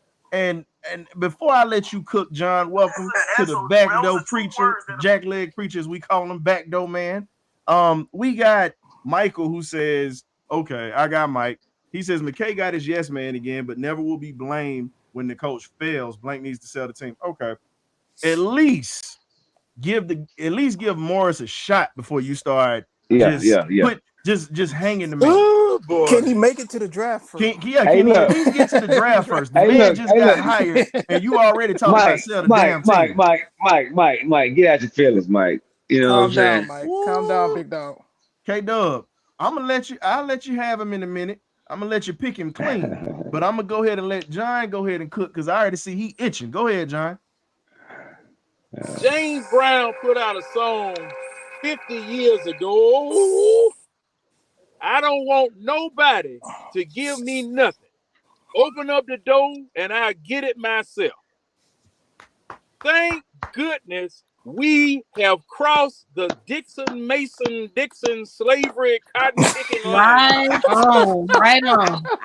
And we have broached a spot where everyone else has come across. The birthplace of Martin Luther King, the place where the civil rights movement has come across. We have made the transition, ladies and gentlemen, and a man that is qualified. The man that is qualified, he's been here before. My only concern is that Pterodactyl Head is still in charge. Thank you. That's my only concern. Because we knew from the reports that were coming out last week as well as when this first was announced, when Bill Belichick was applying for the job, that there was going to be a butting of the heads. And let me see, the strongest earthquake I've ever seen was an 8.5 somewhere in Nagasaki, Japan. This was a 10.0. If that man had become head coach, that was going to be a 10.0 earthquake every day. And the epicenter was going to be at Flowery Branch, right at the corner of what is that? Schoolville Road and Interstate 85 up there. Mm-hmm. Because you know that him and Rich McKay have not gotten along since Spygate and Deflategate. Well, actually, it's longer than John. It's longer than that. Actually, if you want to go there, it's actually you got to go. You got to go back to. You actually got to go back to his Tampa Bay days. Yep. When Rich McKay was running that office up in there, he was pissed off at the Pats long time ago. That started long time ago because he was on the competition. He's on the competition committee just like Belichick is. So they've been butting heads since then, pretty much like Al Davis was with Pete Rozelle. That's how bad it was because, and think about it, the tough rule is what started it. That was what started it. That was what started it. So Ryan, I just got tagged on something about Adam Schefter. Adam Schefter from ESPN, he said that another change in Atlanta, the GM Terry Fontenot and head coach Raheem Morris will now report to the Falcons owner Arthur Blank, not CEO Rich McKay as it was. Finally. Hold up. Hey, look, we need breaking news. They relieve money to do this. Before y'all break out the tambourines and start celebrating, what the hell is Arthur Blank gonna arbitrate from a position of knowledge? He is the owner of the team. He's the owner of the team. Now look, you remember that year we had 7 general managers here? Please don't remind me. Y'all remember that? Yes, that's a fair point. See, that's not necessarily good news, gentlemen. Because the thing is that okay, this structure that they had with Arthur Smith and Fontenot was messed up anyway. How in the world is a general manager supposed to be equal to a head coach? That means that each one could run end runs around each other. And you had this situation long time ago with Ken Herrick, Jerry Glanville, and Taylor Smith. Because I tell the story all the time about the fact that Jerry Glanville was out on the practice field and saw a player out there that he didn't recognize. And he asked somebody, who was this man? He said, well, that's somebody that Green Bay sent to us for us to cut. Because if Green Bay cut him, they would owe him some money. Guess who it was? Lester Archambault. Jerry Glanville kept him, and he starred on the other side of the line with Chuck Smith in the Super Bowl. Exactly. Thing is, this stuff, man, this has been a convoluted mess ever since. When was it? When Quinn started throwing his coordinators under the bus in order to save his job. That's when he stripped. What's his name, of all of his power and had him in charge of wet towels or whatever the hell it was he was in charge of. I know who you're talking about. Yeah, I know who you're talking about. Yeah. Now, see, come on now. I mean, you can't make this stuff up. That press conference, ladies and gentlemen, that press conference told me all I needed to know about the Three Stooges, Abbott and Costello meets Frankenstein, and I mean, it's just stupid. Now, Mike, you have a question. Okay. Wait a minute, Mike, you wasn't saying that 2 minutes ago. Now you want to sit here and say that. Go ahead and stand on what you said. Mike, go to bed, man. No, Mike is fine. Mike is fine. We just got to mess with him or whatever.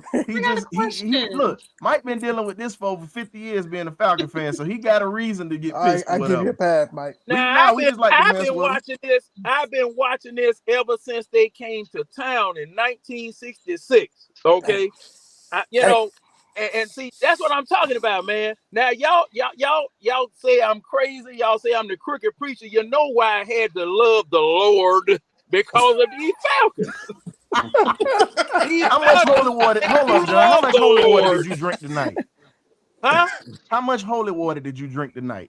Hey, man, I just got off of a 22-ounce of frozen Texas margarita in the Mexican restaurant. I'm sitting in the truck waiting for the buzz to go away.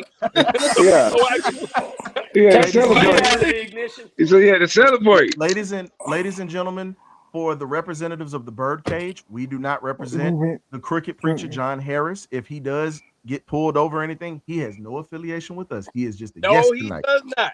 No, he Make sure does. you take the key out of the ignition if they I come said- up to you. Kibo, what's I your had a question? question. Go ahead, Go ahead. Kibo. Yeah. Isn't Arthur Blank already on the warm seat or the hot seat anyway? So is it? Wait, hey man, hold on. Why wouldn't he be? He owns Who the team. gonna heat his seat? Nah, she talking about with the fans, John. You That's what talking she about means. fan Yeah. base? Wow. She's talking about with the fan base, yeah. John. I mean, Well, okay. Now you're right, ma'am. You're correct. However, I mean, he's the owner. Now they can't fire him. Nope. They can't fire the owner. And Can't see, show up. yeah, we definitely are pointing the finger at him because of that press conference made everybody point the finger at him. Definitely. Okay. Because that was ridiculous. That was ridiculous. Now, one thing he did say in that press conference, I'm trying to remember whether I brought it out to you guys before or not. He did say something about the Margarita. Margarita done kicked in. Margarita. Got him. He's gonna come back in. Hey, so look, Kibo. I will say this here: upgrade over Rankin Smith. Excuse me. I had a By call almost bust double over in right win quick. percentage. Hold But up. he Go ahead, did John. say You said something you had a about call the come in. Go ahead, development finish of the up. quarterback. Hey, again. What happened? You ended up going out. Hello, Now can you he's hear me? fading to black. Yeah. y'all might hear me. John, I think that margarita done kicked in. Man, what the? Hey, look, Why? why? Have come down Why on let it get dark? I had a It's phone good. call come in. If you can hear me, I had a phone call come in and interrupt me. But I'm just gonna say, it was that press conference really made everything just ridiculous as far as the fan base is concerned. It really put Arthur and McKay on the hot seat. It really put them on the hot seat because it looked like a bunch of inept people that don't know what they were doing that were in charge of the situation. I mean, it was just ridiculous. It was just ridiculous, man. And to your point, yeah, they on the hot seat. They definitely on the hot seat. because this is the thing that Arthur Blank has been saying since he got the team. He wants to put football people in the position to handle the football things. But over the last 20 some odd years, when you brought in football people, you handcuffed them and you only gave them so much responsibility to actually do their job. So now that you brought in Raheem Morris and you have Terry Fontenot, I feel like a lot of the football decisions are going to be made between those two. Because if you look at last year during the trade deadline, it was so many pieces that we could have brought to Atlanta that didn't happen because I'm pretty sure either Arthur Smith or Terry had to go through Rich McKay. And we all know Rich McKay is a tightwad when it comes to money. And we had the money to spare to bring people in. So Man, that's an understatement. You talking about Rich McKay being a tight one. Yeah. Man. Come on. So tell him what I said, Ryan, about him. I already know what you're gonna say, Coach. But Yeah. when you He's so damn tight, he squeezes ketchup packets back in the bottle to get it back.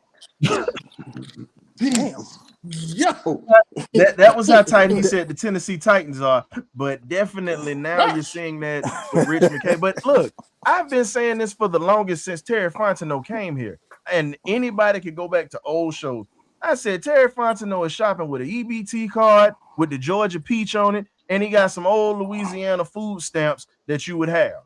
So when you look at it, this man knows how to ball on the budget, and now that he's got 60 plus million that's coming in this year, okay, you go get your quarterback. Guess what else you go get? You go get you another pass rusher or another linebacker because you're thin at the linebacking core. You need to have linebackers ready to go. And it's a kid that's out of University of Texas right now that's pretty much coming into the league, has a 92% average as a nose tackle. They're going to be my thing is pair him up with Grady. You got the old man Calais Campbell that's going to be around. And you still got young guys that are still around, and David Onyemata can help mold his kid. So, and realize this, Raheem Morris ain't against drafting Georgia Bulldogs or Tennessee Volunteers, by the way. So Alabama and LSU ain't the only schools. And There we go. Because see now, and gentlemen, I had a phone call to interrupt me. I did not have an accident. I am still sitting where I am. Thank Everything God. Thank God. all right. Thank God. Now that's one of the reasons that I was thinking about bringing in Bill Belichick, because, ladies and gentlemen, I got to ask all of you this question: what head coach that has ever been applying for a job that had the resume that this man had applying for the job? And I can't think of nobody. I can't think of anyone that was as qualified as Bill Belichick was. Now, and I know it was a popular thing back in the 90s and 2000s where a person could be overqualified for a job. Because, see, the thing is that Belichick was overqualified for head coach and was overqualified for general manager and president. Okay? And see, that apple cart was about to be turned over. And see, that's why the reports were coming out earlier this week about the fact that the front office did not want to hire him because they thought everybody else was going to be fired or expendable, because that man brought that much juice to the job. Now, okay, you're settling with Rich McKay. Okay, fine.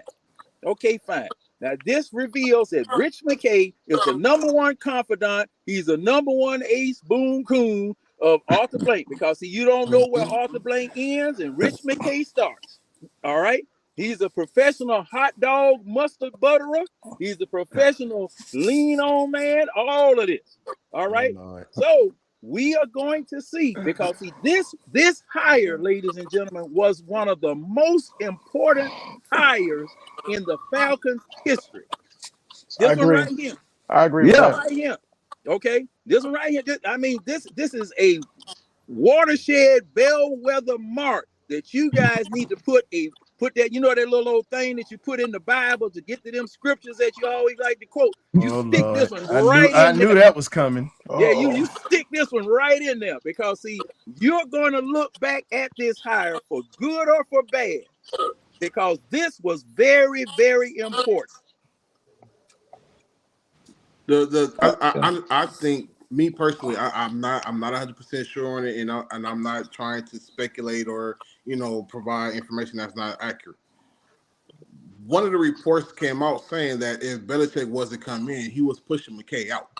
Yes, sir. And honestly, I feel like that's why the report came out saying that Arthur Smith was turmoiling, and he was having difficulties making the decision, because he's looking at, do I lose a friend or do I handle business? And that's where I've been saying it for the longest time. Arthur Smith don't handle business. And you're keeping a friend when you could have potentially brought in a man who will hold his people accountable. And he's also been known to build a team. And we're talking about way back in the 50s and 60s. So with someone like that, I mean, again, I wasn't a big proponent of bringing Belichick here anyway, because of how young our roster is. I wanted a young guy from the jump. But it's weird, because you allow your hip buddy or your womb buddy to dictate how the hiring process went. So I don't even look at it like that, Cam. I look at it at the fact that Bill Belichick is what, 71, 72? You just can't bring no guy in there regardless of his resume to hijack your team and take total power and control over the team until he breaks Don Shula's record and then dips. That's just like a bad investment. I agree with that. So that's my viewpoint. That's my point of view on that. Okay, but look at this. What success have the Falcons had to be able to disqualify this man? Okay, because the thing is, if you put this man in charge and he does leave after a year or two, he leaves a legacy and a model for you. And see, the thing is, just like I said a long time ago, are the Falcons interviewing Bill Belichick, or is Bill Belichick interviewing the Falcons? Well, you can say two things are true at the same time, John. But at the end of the day, Bill Belichick and Rich McKay don't get along. No, That's the oil whole with water. that's the whole thing though. That's the They whole don't thing. get along. They don't That's get the whole along. thing. And And then see, on top of that, I'm sorry to cut you out. And oh, then no, on no, top no. of that, no, and on top of that, like with Coop Game, we have a young team. Yes, thank you. You have a young team. Bill Belichick is an old guy, and he about discipline and whatnot. I don't think he was going to relate to a Bijan Robinson, a Cal Pick, Correct. Now he'd have gotten London. Bijan signed in though. He needs Yeah, to. yeah, he definitely He would have definitely did would that. have got after Bijan. That's something Well, that you can say. But at and the I'm same time, gonna say, and I'm gonna say also, Tom Coughlin was in the same situation with the New York Giants. Remember? true. Yep. Yeah. True. Tom Very Coughlin. true. Now, Tom Coughlin. Now, see, the thing is that okay. Now this and see, that situation with AJ's dad up in Milwaukee comes to mind because okay, you talking about you can't relate to young players and all this type of stuff, and I understand your angle as far as that is concerned. But see, the thing is that these people who have won Super Bowl rings, they bring panache, they bring the goods, and they dragging rings with them. They John, know I got to what. stop you. Hold up. I got to stop you. Because now, see, I've been listening to you sit here and babble and babble. I got to stop you on that. Because Okay. now you want to talk about Tom Coughlin. Let's get this straight. Tom Coughlin has been a disciplinarian since he was a football player at Syracuse. And his roommate was Jim Boeheim at Syracuse. He's been a dick since then. Let's keep it real. People in Okay. Jacksonville do not like Tom Coughlin. He was on that staff for the New York Giants when they won a Super Bowl. He was on both of those teams as an assistant. Now he goes to New York. Let's get this straight. They were getting ready to fire him. And because of that attitude that he had, like, dude, you got an attitude. You won playoff games, but you never won that championship. And when you tried to check one of the OGs of the team, which was Michael Strahan, and Mike said, I don't mind being coached hard. But when it got to a point where it was disrespect, he and Strahan had words, and it just Coughlin had to change his ways. He had to adapt to that team. He couldn't find guys for having on the wrong practice sites because those kids looked at him like, man, we still ain't gonna pay it. We don't care. It literally changed him. He had to change because when Coughlin realized that the franchise guy, Strahan, was like, no, I'm not taking it. He was losing that locker room. That's what made him change. So we can't sit back and say that, oh, just because you're dragging your rings mean anything because, all right, you got your rings, but here's the thing. Yeah, we only going to respect you to a certain amount. You have to put in the work with us and you have to gain our trust. You won with other teams. You didn't win with us. You have to show us how to win. What do you think Mike Singletary? Wait a minute. What do you think Mike Singletary? I'm sorry. What do you think Mike Ditka did with the 85 Bears? I'm sorry, not the 85 Bears, the Bears of 82 from when he got there, because he was a special teams coach, won championships as a player, and also won championships as an assistant with Dallas back in the day. He comes to Chicago and changes everything around. And he literally said, man, listen, you bozos ain't won nothing. I need y'all to listen to me, but I also have to listen to you guys so we can make this work. Now, the only person he didn't listen to was Buddy Ryan. It was a very contentious relationship. So all I'm saying is this. I wanted Steve Wilkes, and I was vocal about it. I said, if Belichick got here, I gave points last week of why he would be good to come to Atlanta, discipline-wise. But if you get a leader of men, I said Steve Wilkes or Raheem Morris were leader of men. I said I would prefer to see Steve Wilkes. K-Dub said Raheem Morris. Now you have Raheem Morris, who already understands how the Falcons organization works. You also understand how this front office works because you've seen how Egghead works. And yes, I call Rich McKay Egghead. Just saying. I'm gonna call him Sunny Side Up.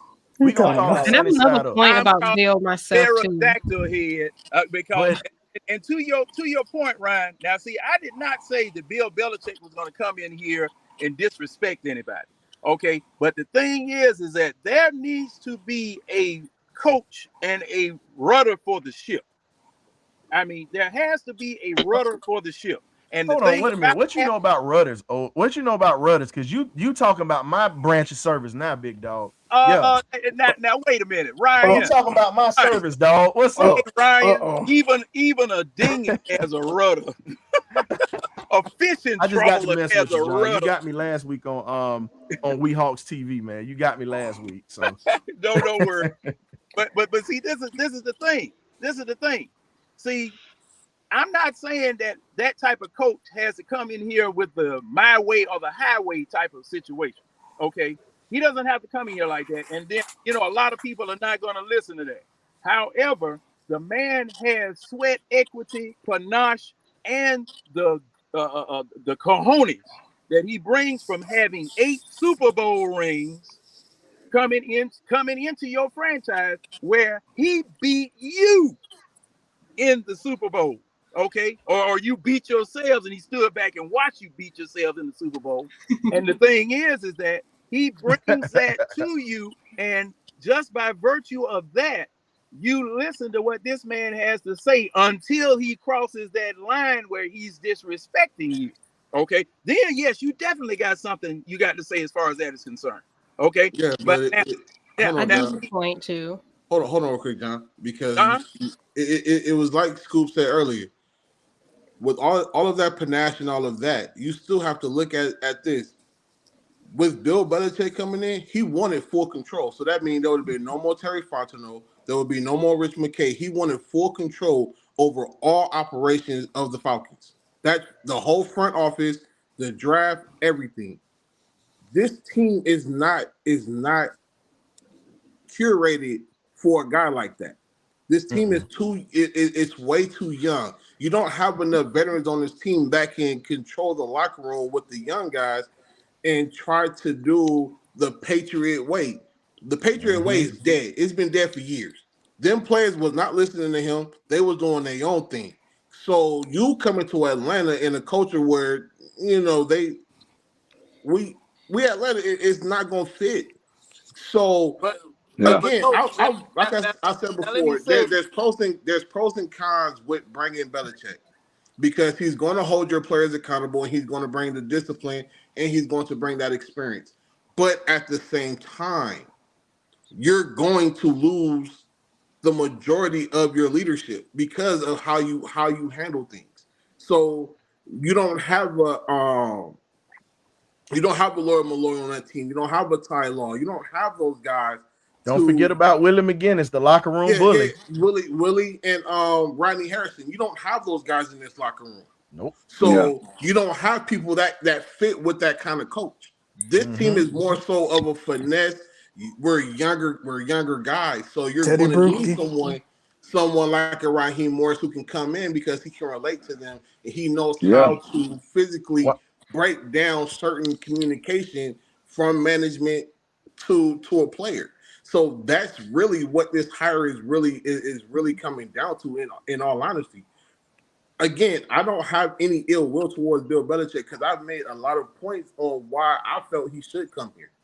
But I also made points on why he shouldn't come here. And that was my biggest issue, is the front office dynamic, because of what happened with Tom Coughlin when he went to Jacksonville. He wanted full control, and we all seen what happened there. That man was fired within a year. Well, you now you just talked about Tom Coughlin and the Jaguars. Think about it. He got put into the front office. And if you look at that Jaguars team during the time where both of our organizations were good, Jags are back, they're actually winning games again. But look at it. The Jags went to the AFC Championship game and got robbed out of that game against the Pats. And you got Coughlin in that front office. Jalen Ramsey and all those dudes, Miles Jack and all those boys left because of Tom Coughlin, because he would not adjust to the times. You can't, here's the thing. Kids now, and I can say kids now because I'm 37 now, I'm old, I'm officially unk now, but kids now, they can't take that hard coaching no more, John. They can't take somebody getting in their face. They can't take it no more. And it's not just the coaching, it goes back to the parenting. A lot of these kids that grow up never got their behinds toe up. True that. That's the reason why most of these dudes can't handle hard coaching. See, just being honest. Right. I have a point to make to that too. Go ahead. I'm gonna make it short. To make it short, I don't take up too much of your time, but you have to realize when I think of Bill, I relate it to college football a lot. I relate it to Nabin, how he would dangle rings to get people to come to Alabama and the money. But now things have changed because these kids, younger kids now, are getting paid before they even get to the NFL. So the ideology or okay, we make a winner win for the Falcons, be a part of the team to bring a ring for the Falcons, sure. But these kids are now having that mindset, they want to do it for themselves. So that freshness, that young mindset is going to be really particular they handle. And I think that's the benefit of having a young coach who have closer to the times of what's going on today than somebody back in the day. Is like, my philosophy is I want to control everything. That doesn't really ring true to these kids these days. They want to go to an opportunity, what puts them selfish reasons for their career, I believe, based on what's going on high school and college up until the NFL. Can we all agree on kids want one to be thing? individuals. You're we all absolutely agree? right. See, you're absolutely right about that, and that is really leading to the deterioration of team sports. That's going to lead to the deterioration of team sports, because see, the thing is that, and I got to go back to the rudder argument, Brian. Oh, You got Lord. to have. Hold up. It's Ryan, not Brian. That I tequila said kicking Ryan. in. RYAN. That might be that liquor. I'm That's sorry. why you slurring. Oh, God. Hey That man, might be that liquor. hey man, I want to I'm give your sorry. keys right now. But Yeah, Ryan, hold up the keys, man, because we're not gonna be responsible for anything, man. I That got was him a right 42 here. ounce, not a I got him in 22. my hand. I got him in my hand right here. Keep them in your hand. I got him Hey, in my that hand was a right here. 42, not a double deuce. Uh, That's a hey, 42 hey. ounce. Hold This up, hold is up, a hold up, Dodge Ram key right here. I got it right in hold my on, hand. hold on.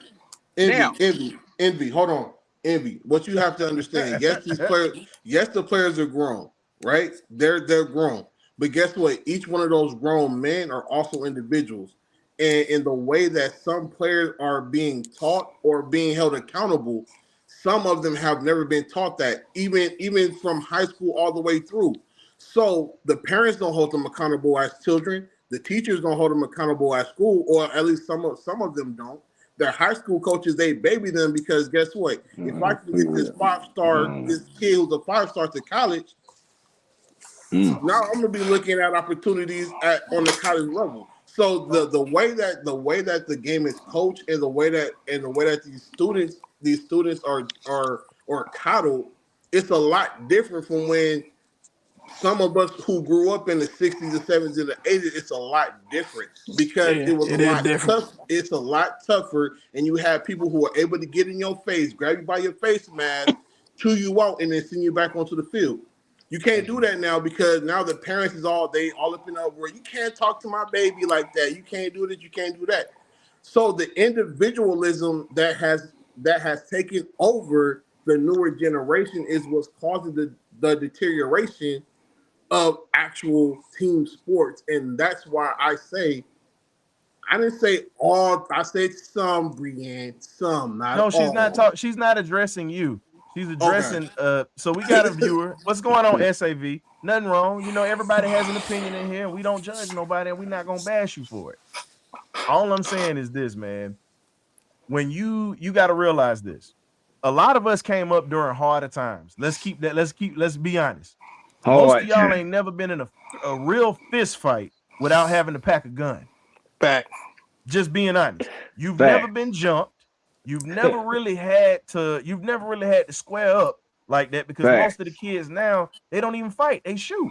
Now you're saying Facts. that we're confusing this, but I'm gonna go ahead and say this because I coached at one point and I had younger guys. But the problem is y'all don't want to listen to nobody because y'all think y'all know everything. But the funny part about it is when stuff goes wrong, it's always, oh, can y'all call my mama? This is after you screw up. You can't do that. And this is what happens with a lot of these players now. Let's be real. Calvin Ridley got caught gambling. It was wrong. It was what it was. He owned it. But there are so many individuals, like matter of fact, I just use John Moran as an example. If you want to go there, let's talk about how stupid this young man is. World of talent, but stupid as hell. And I'm saying this, and I don't ever call anybody stupid. Now, you know you already on suspension. Why in the hell are you going to wave your gun around in a car? Why are you waving it around? It's We're no in need to the flag. age It's of no need to social media. flag. You got to show everybody you got a pistol. Like, come on, Clout. dog.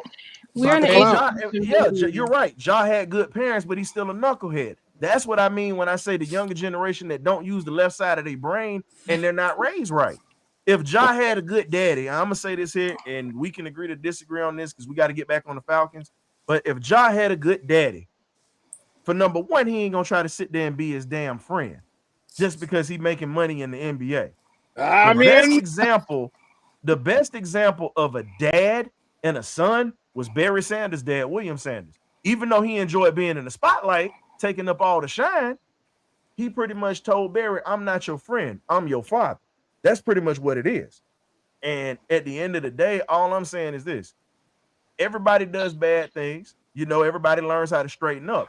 But accountability is something that's not done nowadays with younger folks. It's just what it is. And see now, and I'm going to add to that. See, the thing is that good hard parenting does not prevent everything bad from happening to you. It reduces the amount of bad that happens to you because you don't put yourself in situations where bad can happen. That's true. My Okay. kid's grown. My job as a parent is to get you to a point in your life where you can make good, sound decisions when I ain't around. I can be your friend when you're grown and making your own notes. Yes, yes. And see, You might not like me, but that's like my you said, job. now back to the Falcons and back to this situation, this Belichick situation. I don't know whether you want to elaborate on this anymore, Ryan, or just want to move on or whatever. Oh, what you want to do? Because I'm with the Belichick situation, it's a dead point. Dead It's a horse. mute now because he's not here. We got Raheem here. Yeah, Now the it's thing Raheem. on your Raheem the page, Dream.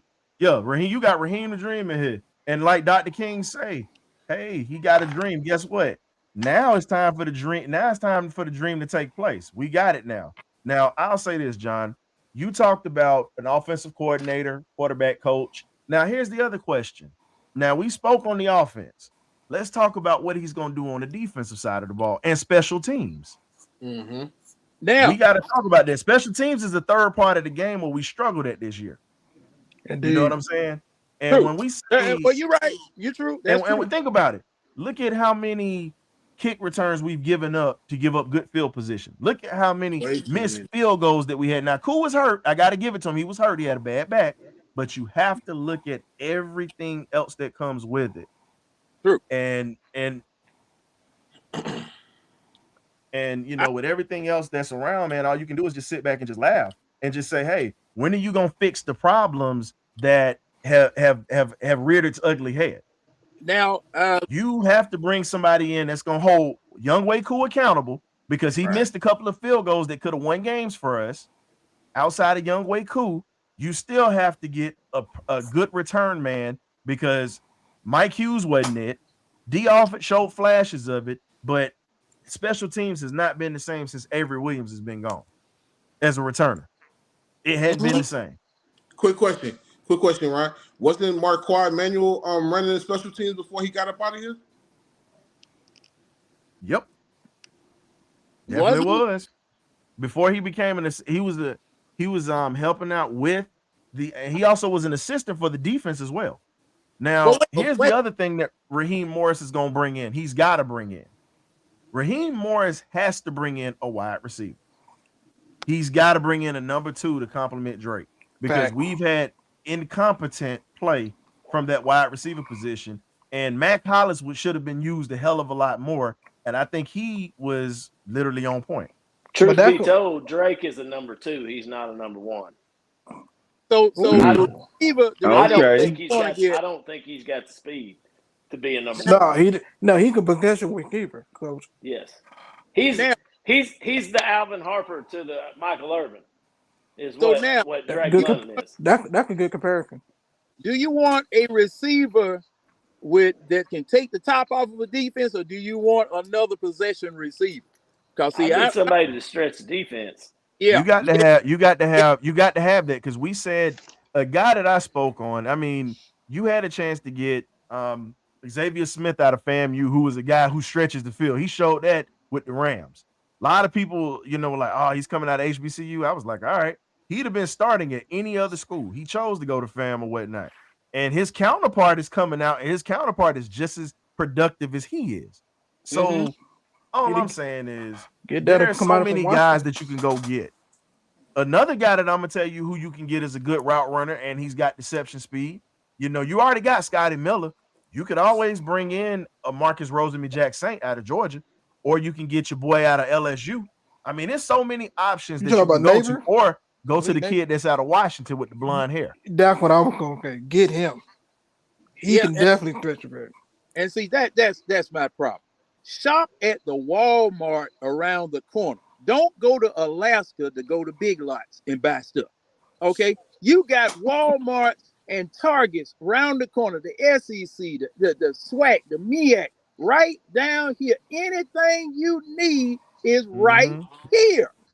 Okay, sometimes it's right in the city. But these jokers here, and see, now that's why I didn't like Rich McKay, because that scouting staff that we had prior to 2000, I think it was right when Arthur Smith came here, we fired the scouting staff that we had. That scouting staff they would not look at anything in the SEC, nothing. And here you got Belichick, you got Philadelphia, the whole Philadelphia damn line is from down here in the SEC. I mean, it's only one guy that's not, and that was their center, and that was Jason Kelsey. He came out of Cincinnati. That's the only one that wasn't from the South. I mean, just ridiculous. Alabama offensive line and Georgia defensive line. Exactly. And college football championship after college football championship, with the exception of this year, we've proven the best college championship, the best college conference in the country. Here. But we won't go shop there. We won't go look. Yeah, I mean, good grief, man. I mean, it's just ridiculous. I hope this changes. I really hope this changes. Well, here's the thing. The issue, I'll say this. It's only one guy that I would take out of Colorado. That would be Travis Hunter. That's the only dude I'm taking. Oh, yeah. I'm sorry. Everybody's like, oh, you hating on. I'm going to tell you like this. Deion Sanders' son holds the ball way too long for me. Yeah. I know that's prime son, but I'm going to tell you the honest to God truth. It is what it is. He won't last. It is what in the NFL. Because his eternal clock is not there. And I'm not going to keep us too much longer because, this is the longest we've gone, but it's been a damn good show. But let's just be real. If you're going to go get somebody, like you said, John, you got to start looking at everybody from different places that's local. Get your local cats first. I'm going to give you a guy that you go get that could be a number one receiver for you. And we gotta wrap up. I'm sorry, two guys. You got A.D. Mitchell, who was at Georgia, but now is at Texas. And then you also have Xavier Worthy that plays at Texas, who's a number one. Yep. So you're talking about two guys that can stretch the field and guys that are great route runners, good hands, and they block. A.D. Mitchell will block. That's the other thing. He came out of a system before he went to Texas. So, like I said, when Deion gets his stuff up and running in Colorado, I think you go get a cornerback out of Deion's system because he's going to get them. But as for quarterbacks and things like that, nah. Because his son is the only quarterback that he's ever coached. Not yet. But I want to thank everybody for coming through the show tonight. We definitely went Bomb over. Show. This is just one of them shows, man. This is rare that we go over like this, but tonight was just one of them good nights, man. Good show. I want to thank everybody who came in. Special guest Miles Garrett. That was our surprise guest for everybody.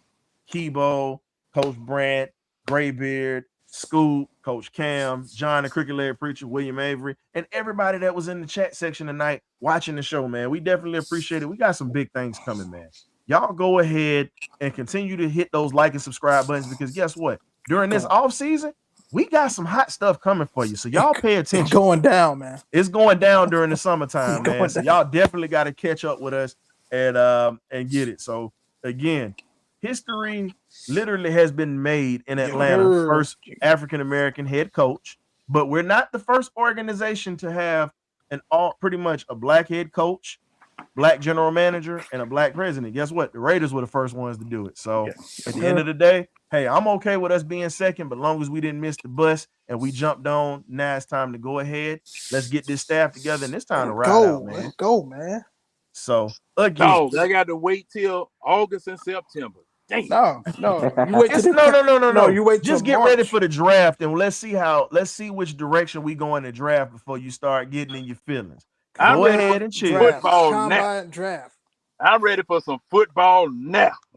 I think that's all of us. But want to thank y'all for coming on again, man. Appreciate you guys for stepping in with us. We'll see you guys next Thursday. We got another special guest coming on next Thursday, but I'm not gonna tell you who. If you're a college football fan, you'll know who he is, but he also does pro football too. So we got some stuff coming for you guys. So much love. We love you guys, and we definitely appreciate you. You either get right or you get left, baby. It's the Birdcage. It is official. So let's go. Good night.